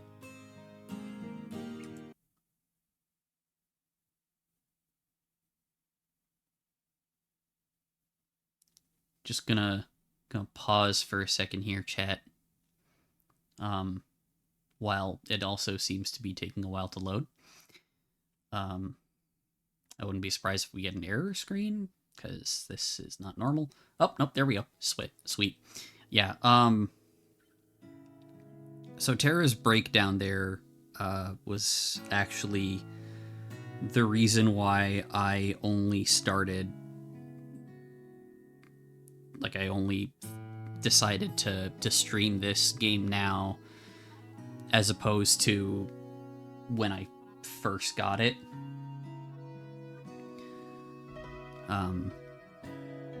She's mourning her best friend, and I got this game maybe 2 months after my best friend died.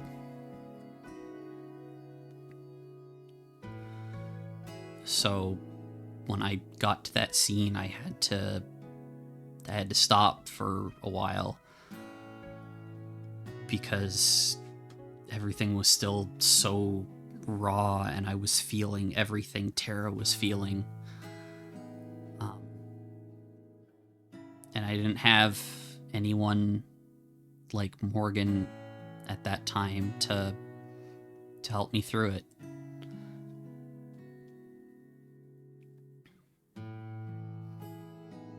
And it was really difficult, but this is, even aside from the insane similarities in the emotions I was feeling at that time and the emotions Tara was displaying there, this is still one of my favorite stories. I think actually that might be one of the big reasons why that it's one of my favorites.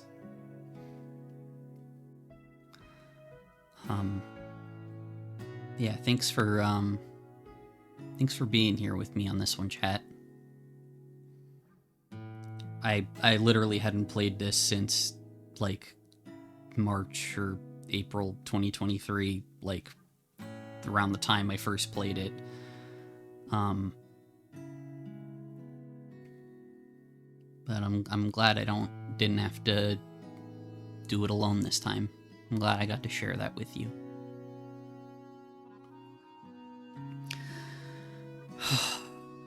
Moving on for now, though.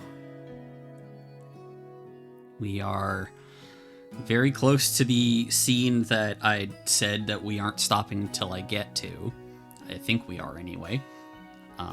So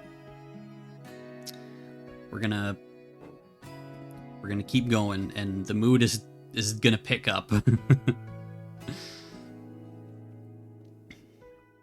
Well, you know, relatively speaking, Maddie's still, you know, not alive.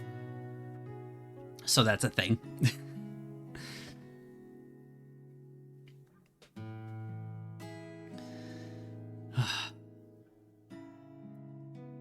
By now, I've all but given up on being able to see Tara again. But I can't abandon the idea without at least trying to get through to her. She deserves to know that I'm okay. Or at least okay as I can be, given the circumstances. At first, Abigail was hesitant about interacting with other people. I don't blame her. After 2 centuries of solitude, talking to 3 complete strangers within the course of a few days would be a pretty jarring shift. Despite that, she understands how important this is to me. She also warned me that we can't venture too far into the village itself. The magic of the forest only extends so far, and there's no telling what would happen to us if we went past it. The border of magic isn't clear-cut, so she made me promise to stay close to her. Just in case. I really am lucky to have someone as accommodating as her with me. Even if we fail, it means a lot that she's willing to try. I try to fill her in on what to expect from Tara and Morgan's personalities, doing my best to be as charitable as I can when telling her how likely Tara is to completely flip out when she sees a ghost. Once she's fully prepared, we make our way to the cabin.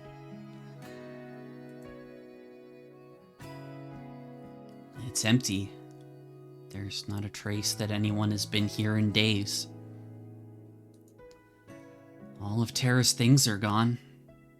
That's an instant relief. It seems like a planned exit. Did you find something, Madison? I can't help flinching as Abigail floats through the wall next to me. Incorporeality is one of those things I haven't been able to get used to. I think so. It seems like the 2 of them went back to the village. I don't even entertain the idea that she went home early or anything like that. It's not in her nature. Do you think so? That sounds like it would be dangerous. Why would they put themselves in danger like that? I have no idea. Hopefully we can ask them ourselves. Abigail starts to back away, looking down at the ground. Madison, of course I'll do my best to help you, but I feel like it would be remiss of me if I didn't warn you to not get your hopes up. It took me years to be able to manifest myself. The chances of you being able to communicate with them so soon are low. That's okay. I didn't have much hope to begin with. I don't like being this dour about things, but I don't see how else I'm supposed to feel. She looks stricken by my words, and I hastily try to gloss it over. I mean, hey, you never know. If you can do it, maybe I can come along with you. The two of us together are bound to be able to accomplish more than we could on our own. Together. She looks down, grabbing handfuls of her gown. She agreed to come with me before, but it seems like she's having second thoughts. What's wrong? It's just that accompanying you would mean returning to Eisenfeld again. I haven't returned since, well... Oh no. I never even thought to ask about that. I've tried to avoid talking about her death as much as possible. Strange as it sounds, it feels like it would be rude in a way, invasive. But I should have at least checked with her before suggesting we make our way there. I'm sorry, Abigail. I didn't mean to...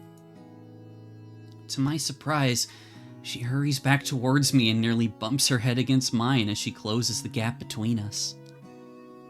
You don't have to apologize, Madison. I agreed to help you, and I'm going to honor that commitment. Besides, maybe it could be good for me. I can't avoid going back there forever. And having you there will make the burden of memory much easier to bear. Her conviction, combined with her invasion of my personal space, makes my face flush red. For a moment, it looks like she's worried she's upset me. I give her the best smile I can manage. After years of making Terra normal, I'd hoped maybe a bit of Terra's charm and social skills would have rubbed off on me. They haven't. If you say so. As long as you don't feel like I'm forcing you or anything. Not at all. You've been nothing but kind to me, Madison. I want to repay that kindness. If anything, I still feel like I'm indebted to her for saving my life. But I know she wouldn't see it that way. I've done my best to be polite, but I haven't exactly made any grand gestures of thanks to her. Thank you, Abigail. Really. Of course. Now then, shall we? Lead the way. Every time Terra and I visited Eisenfeld, we were stared at everywhere we went. Now, seeing everyone walk by Abigail and me without so much as a glance is surreal. Abigail gazes at the buildings as we pass by, occasionally pointing out ones she remembers from her time. Her voice is a strange mix of excitement and melancholy. I'm not sure if I should encourage her mood or try to comfort her. As we enter the town square, we start to encounter larger groups of people. Each time one passes by, Abigail grabs onto my arm and moves closer to me. Is she scared of crowds, or is it something about the villagers themselves that has her shaking? I'm tempted to ask her, but I think better of it. For all I know, this fear could be connected to the way she died. My mind runs wild with possibilities. Maybe she was burned as a witch, or cast out of the village? This definitely isn't helping. I need to focus. Thankfully, it's not too long before we reach Morgan's house. I just hope they're here. More importantly, I hope we can reach them. Are you ready, Abigail? I'm ready. Let's go. We phase through the wall and into the kitchen.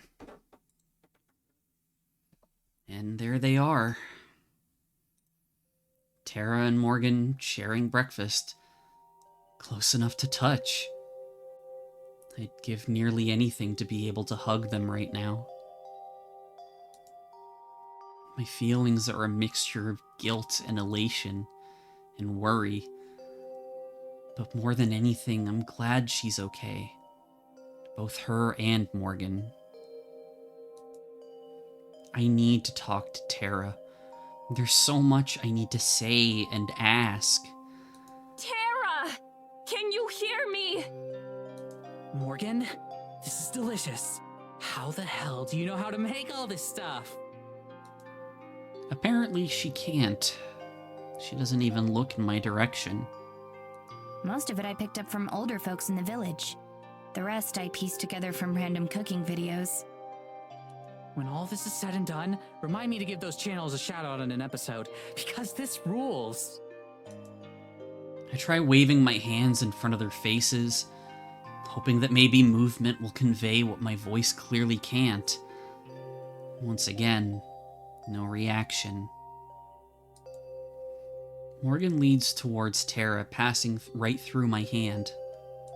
Maybe you'll learn enough while you're here to make a few cooking videos yourself.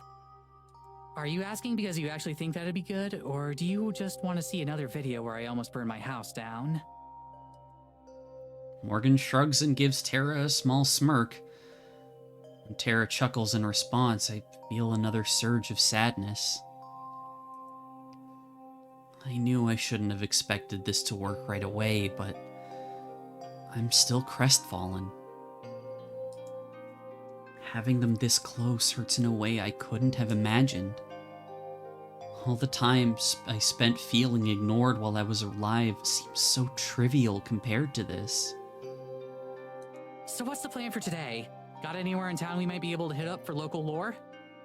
Most of the official records of town history are sealed up in Evelyn's office, so those are off the table. But we might have some luck checking out older buildings around town. She's done a good job of cleaning up evidence of what Eisenfeld used to be, but maybe you'll notice something I didn't. Sure, I mean, it's worth a shot. Her voice barely contains a trace of the fire I'm so used to. I have to hope that at least the remaining trace is a sign she'll regain the fire someday. At least she's not alone. Morgan reaches out and puts a hand on Tara's shoulder, squeezing gently. When she speaks, her words are soft and strained. Are you going to be okay? What do you mean? After yesterday, if you need some time to rest, nobody's going to blame you. Tara looks down at her feet. I can't read her expression, but the low volume of her voice tells me all I need to know. Quiet Tara is a worrying rarity. I mean, I guess a little time off could help me, as long as we get right back to looking for Mads afterwards. Of course. I feel like I should be hurt that she's not focused on finding me, but I'm not. I'm just glad she's got someone with her to keep her from burning herself out. I still don't feel any kind of power within me that I could use to manifest myself. Abigail's my only hope. I turn to her, trying to keep my voice level despite my desperation. Abigail, do you think you can manifest? Even if I can't reach them, maybe you can. Abigail nods, but she's frowning. My heart wasn't exactly soaring, but I can feel it sink even further. I'll try, but whatever power I had that allowed me to appear to you has felt much weaker since I used it to save you. Abigail closes her eyes and starts to lift higher off the ground. As I watch, I feel a strange feeling in the air around me. As if it's bending around her, being pulled aside so she can step through the border between our worlds. For a minute, it seems like it's actually working. I'm trying to figure out what exactly I'm going to say when I feel the energy in the air start to fade. Abigail seems to be struggling, furrowing her brow as she sways in the air. Her face scrunches and guilt stabs me like a knife. Is she in pain? Abigail, stop. It's okay. Maybe if I just try a little harder. I reach out and gently take her hand, lowering her to the ground. She opens her eyes, breathing hard. As much as I want to see Tara, it's not worth making her feel like this. It's okay. I promise. We can try again some other time. Abigail gives a faint nod and stares down at her feet. Her hands ball into fists as her shoulders rise and fall. I'm so sorry, Madison. I don't understand why this is happening. You already said it's because you used that power to bring Maddie back. There aren't any rulebooks for this sort of thing. I don't blame you for not knowing about things most people think are impossible to begin with. The disappointment I'm feeling takes a backseat to concern for Abigail's well-being. I've already put her through a lot by making her come here in the first place. We knew beforehand that this was a long shot. I'm just happy I got to see them again. Are you sure? I'm not, but I know that if I tell her, she'll want to try again. It's better this way. I'm sure. You've done more than enough by coming with me. I look back to Tara and Morgan, taking what I pray isn't my final glance at them. To my surprise, Tara is leaning against Morgan's shoulder while Morgan's arm is wrapped around her back in a loose hug. Thank you. As messed up as all this is, I'm glad that you're the one helping me get through it. Tara's voice is soft, and it carries a vulnerability I don't think I've ever heard from her before. Same here. We make a good team. Tara raises her head to look at Morgan, her face inches apart. We should have a team name, like the Dream Team or something. That's too basic. We'll work on it. I already had a feeling that the two of them had something going on before all this happened. I'm not that surprised, if I'm being honest. Stuff like this has happened before with her, but it's always a one-night stand or some kind of quick fling. Never the kind of thing that would merit real vulnerability. Then again, she's never been in a situation like this before. Maybe losing me brought out a part of her I never knew she had. As if in response to my thoughts, Morgan leans forward and kisses Tara. It's a lot more than a simple peck on the lips. This is something deeper. So deep, in fact, that I have to turn away. It seems wrong to spy on something that's intimate. Next to me, Abigail has also turned away. Fucking faces. Her face is a bright crimson. Her hands are close to her chest. I didn't stop to consider that this is the first act of intimacy she's seen in 2 centuries. For all I know, this could be the first time she's ever seen 2 women kiss. You okay? She looks up at me, slightly alarmed. Yes. I'm okay. I just wasn't prepared for something like that. Trust me, I wasn't either. Abigail pauses for a moment, closing her eyes and taking a calming breath. A small smile crosses Abby's face as she blushes, her wide eyes softening. It is nice though, isn't it? A love like that can give someone incredible strength. Yeah, I'm happy for them. I really am.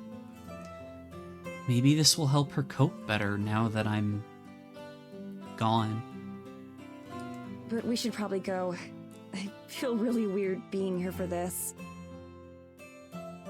Of course. Maybe we can try this again another time. Her words lack conviction, but she doesn't protest. I'll have to think of some ways to cheer her up once we get back to the church. Hey, do you want to maybe... The front door creaks open. All four of us freeze as we face the entrance. Evelyn stalks in and slams the door behind her. She doesn't say anything, but neither do Tara and Morgan. Tara's shaking, and Morgan places a protective arm in front of her as she glares at her mother.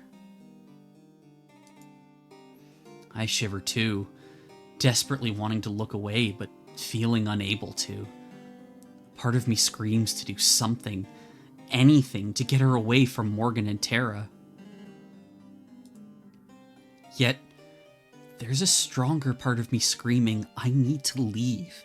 I need to get out of here, but I feel just as frozen as the day I died. I feel Abigail on my arm pulling me backwards. She pulls my body through the connecting wall, and only when Evelyn is out of my vision can I breathe again.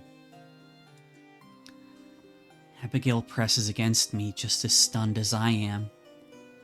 I try to keep calm, telling myself that she doesn't even know we're here, that she can't hurt me anymore. Evelyn passes through the door and by the corner where Abigail and I are lurking, and she stops.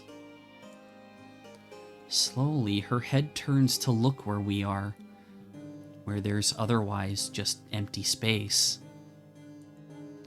She's so close that I can see her face contort into recognition and shock. Madison! I jerk my head towards Abigail to see that she's already started to head for the wall, waving for me to follow her. It's enough to snap me out of my trance. I run to her, casting a backwards glance at Evelyn to make sure she isn't following us. She doesn't move, but her eyes track us as we run. Right before I pass through the wall, her mouth opens. How? I don't stick around to find what she says next. Abigail and I run as fast as we can, phasing through buildings and people with reckless abandon. After what we just saw, all other fears feel inconsequential. By the time we're back in the forest, it's clear Evelyn has no intent in pursuing us. For now, at least. Madison, are you okay? She puts her hand on my shoulder, pulling me closer to her.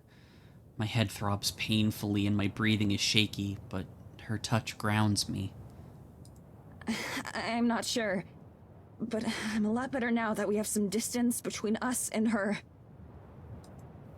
I look backwards towards the village, half expecting her to come flying at us like some kind of demon. She saw us, Abigail. How is that possible? Abigail looks down at the ground, and I realize she's shaking as hard as I am. I wish I knew. Madison, she said something to you before we left, didn't she? Yeah. I didn't catch all of it, but I think I know what she was going to say. She looked shocked when she saw us. Confused, even. I think she didn't know about us being out here. Abigail's voice is barely above a whisper when she speaks. Her face is drained of color. But now she does. The message is clear. As long as Evelyn is in Eisenfeld, we can't be. I'm sorry, Tara. I'm sorry, Morgan. But it looks like you're on your own.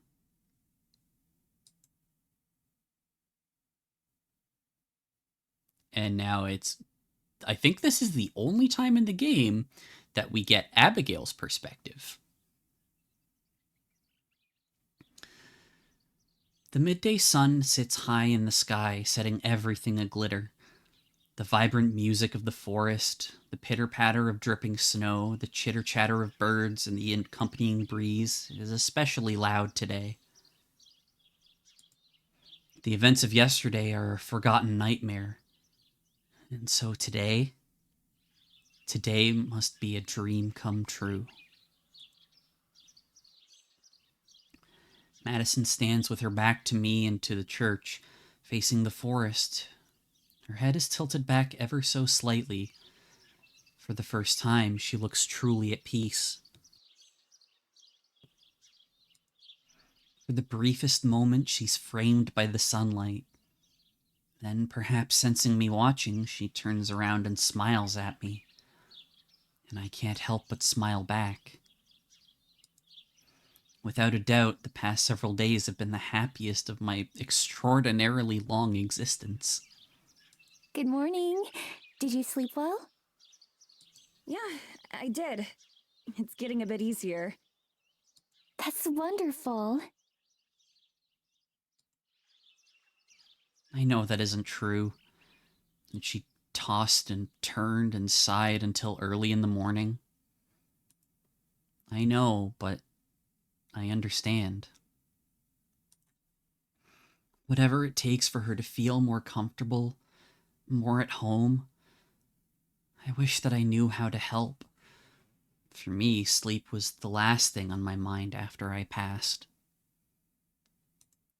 I explored endlessly, backtracking over and over again until I knew every step of these woods.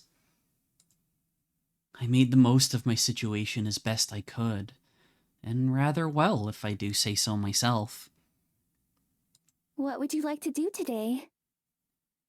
Let's go back to that forest clearing. The one where the fairies live? I'd like to see it again. My soul sings. That out of everywhere we've been, that would be the place she wants to return? I rush to her side, drawn to her presence like a magnet. Simply being near to her makes me happy. Part of my mind screams at me that I don't deserve it. The same way that she doesn't deserve to be so miserable. Still, I put on my brightest smile as I touch her arm. That sounds perfect. I'd like nothing better. Shall we go now? Yeah, sure.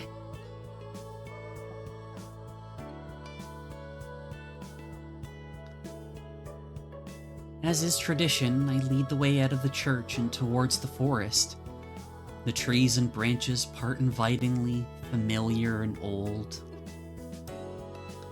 I ask the forest to take us to the clearing, and I can feel it ripple in response. Not physically, but in my heart. I know that the forest is listening. It's difficult to explain. So much of this existence has become habit and routine for me that I keep taking for granted the difficulties Madison must be going through. The emotional turmoil, coupled with the way her own understanding of the universe itself keeps changing. I feel another pain in my heart at that. The stab of guilt once more for enjoying her presence. Madison accompanies me unhesitatingly, her steps more confident than they used to be. We walk side by side.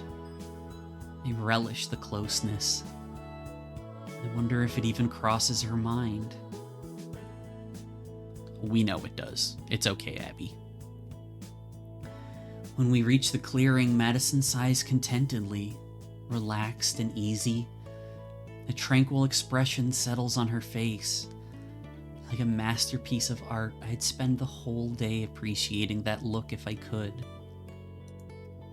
The grove's serenity is contagious. I also feel a little more at peace here. We head for the shore of the pond, as still and glassy as ever. I really love it here. It's so calm. I nod. Of course, we've discussed it before, but I don't mind. I could listen to her talk about anything for any amount of time. It actually reminds me of somewhere back at home. There's a little lake near where Tara and I live. Sometimes I like to go and sit down there to think. There are a ton of geese and ducks around too. Sometimes they won't leave you alone, so you just have to ignore them. I envision a flock of birds surrounding Madison, all quacking and vying for her attention. Maybe they want you to sing to them too. Madison laughs, sweet and subtle.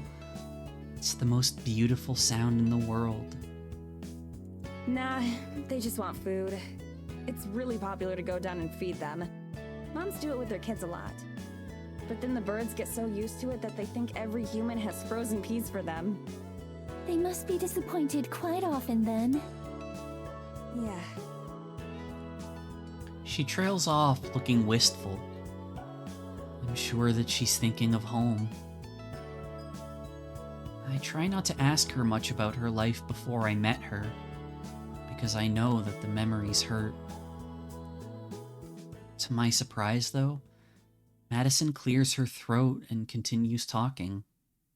I wish that you could see it someday. My home, I mean, in America. I think you'd like it there.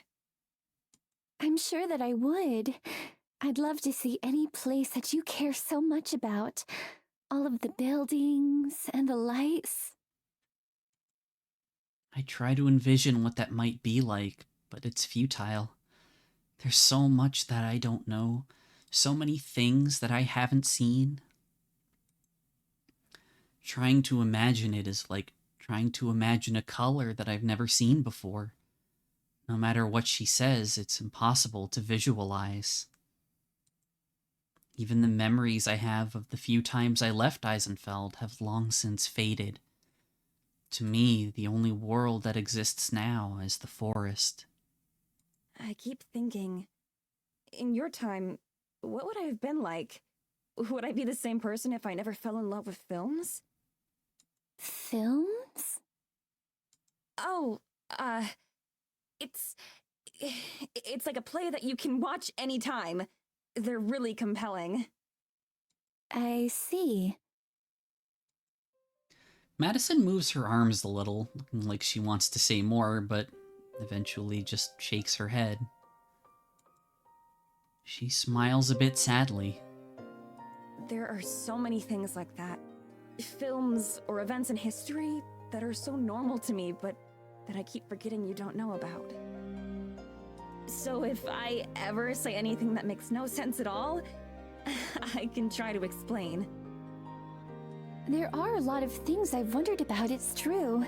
For instance, sometimes I'll see great noisy machines up in the sky. Do you know what I'm talking about? Madison giggles again, but I don't know why. Yeah, those are called airplanes. They're kind of like giant carriages that carry people around. That's how we got from America to here. What? Don't tease me like that. There's no way something like that could fly. You're the one who said giant flying machines. No, it's true. It's really true. They're the fastest way to get around the world. There are also these things called cars, which are much smaller and only fit a few people. But most people own their own car and use it to get around. Do you have one? I do. Why not use that to cross the ocean? She laughs again, and I don't know why. At first I feel embarrassed. The gulf of knowledge that I lack nearly as wide as the ocean that she claims to have crossed. But then she steps closer, placing her arms around me in a light hug. Again, I don't know why. But it's lovely. I feel myself relaxing, leaning against her arms and just enjoying the closeness, the comfort, the affection. Far too soon, Madison relaxes, and I regretfully pull away from her. She gazes up at the sky, and for a brief moment, I anticipate another lesson about the modern world. I've been thinking a lot about what you said the other day. About how you've never wanted to leave this place. Yes, I'm far too cowardly for that. And in many other ways, too. I don't think that's cowardly at all. It's difficult to leave behind what you know and what feels safe. In fact, it's really scary. I know that the two don't really compare, but before I decided to quit Terra's show, I felt the same way. Like I was afraid to leave, just because I was so used to it being part of my life. But I decided that if I wasn't happy with how things were, that I should just take the risk and change something. Everyone has those worries, though. That doesn't make you a coward. Madison half smiles, the side of her mouth curling up just a little bit. If we ever do find a way out of here, maybe you could come back to America with me. Gay. She's joking. I'm sure she doesn't mean it, or at least not fully. And yet my heart flutters like a bird taking flight. After everything that's happened, that she'd even have concern for someone like me? She truly is the most extraordinary person I've ever met. And as happy as her offer makes me, it hurts like a knife in my heart because I know that it could never be. I wouldn't deserve that kind of happiness anyway. Still, I smile back in kind. That might be nice. Would I have to ride on an airplane? Oh, definitely. People don't really take boats across the ocean for travel anymore. Not nearly as much. Pretty much everyone flies. Isn't that scary? How does something so heavy manage to stay up in the air? It's kind of scary the first few times, but you get used to it. As for how it's possible, well, there's all sorts of science behind it, but that would take too long to explain. Anyway, though, you could stay with me and Terra. We've got plenty of space. Or we could help you find your own apartment. There's a lot you'd have to learn about the modern world, of course, but it'd be worth it, and we could help you learn. Madison continues on explaining this and that procedure we'd have to go through and how we'd overcome each obstacle. I play my part, smiling and nodding along. It's an easy role. It does sound wonderful. In fact, there's nothing I'd like more. And though at first I thought she was joking, she's being completely serious. That makes it hurt even more. Because I know it's impossible. I close my eyes to help hide the tears that have sprung there unbidden. Fortunately, Madison doesn't even seem to notice. Her voice trails off, and when I open my eyes again, I see that she's looking past me, her eyes wide with awe. I spin around, fluttering about far too early in the day. Are those the fairies you were talking about? Yes. A handful of them flit amongst the trees and lights, paying us no mind. They move like dancers, their motions fluid and in sync with each other. One rises up to adjust a hanging light. Another fairy weaves between branches, carrying something in its hands that I can't see. Though I only spy a few of them right now, I'm sure that many more are just out of sight, deeper in the grove or otherwise nearby. Madison watches them with unabashed awe. What are they doing? I shrug. I'm not sure. I've never seen them out during the day like this. Usually they stay hidden in their hive until the moon is out. They aren't like humans, they're something entirely different. Even though I've spoken with them before, I don't really understand them. Wait, they can talk? Like they can speak human language? Yes, they aren't the most eloquent, but yes. I see. The only time I've talked with them was the first time I came to this grove all on my own. At first they had tried to drive me out, but eventually realized that I meant them no harm. Since then, we haven't interacted. They're part of the forest too, right? In the connected way that you were talking about before. Yes. She makes a sound in acknowledgement, but doesn't say anything more. Whatever implications or meanings that might have to her goes unspoken. Soon the fairies disappear once more into the trees. Whatever business that called them here finished. They go silently, not even the hum of their tiny wings reaching us. After only seconds, we're left all alone again. They weren't anything like I expected. Really? How so? In stories I've heard, fairies are always smaller and look like little people with wings. Not like what we just saw. And they usually live in flowers and fields, not the snow. But those are just stories, of course.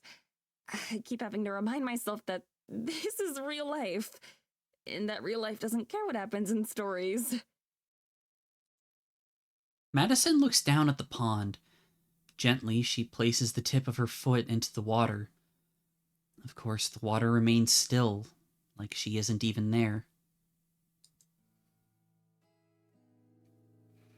She takes a tentative step forward, still standing upon the water. It supports her effortlessly. Her hands are slightly outstretched, as if she might lose her balance or footing and fall in. She turns around to face me. I had an idea, actually, about getting out of here. Do you think that the forest spirit could help us? It's powerful, right? Maybe it could use its magic to make us humans again. We could even talk to it together. You'd seriously be welcome to come back with me and Tara. I'd like that a lot, actually. I can't look at her. Can't meet her eyes. All I can do is nod, trying to smile and hoping that she doesn't see my tears. I'd like that too. Perhaps it could help. There's certainly a chance. There isn't. Her face lights up. Even the prospect of leaving makes her happy. Great! Maybe we can plan together what the best way to ask it would be? I just nod again. It's all I can do. Sure.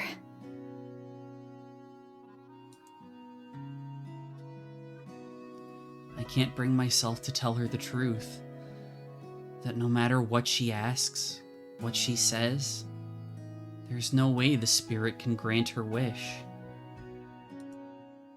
It's not just something that can be reversed.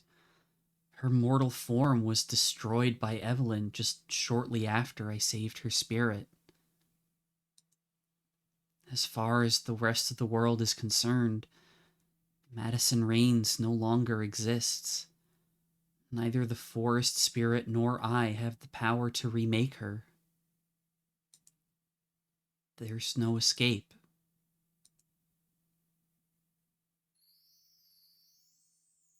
Oh, fuck, okay. I think that we are farther off from that scene than I thought. But given that we have just hit chapter 4, damn, I really thought we were close to it. Now I'm upset. Yes. Huh. Okay, I think actually then we're probably gonna call it for tonight.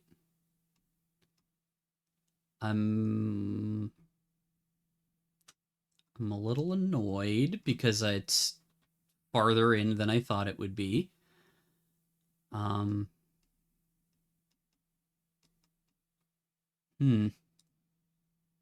Damn it.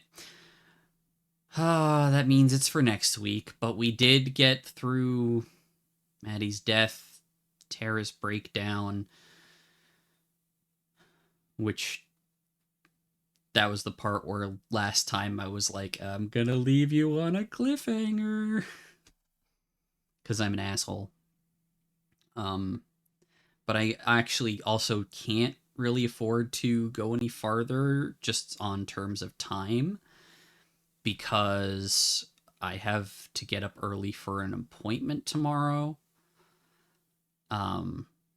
Which means I gotta go travel 2 hours into Toronto, have the appointment, getting my pupils dilated, I think, like they're checking stuff with my eyes.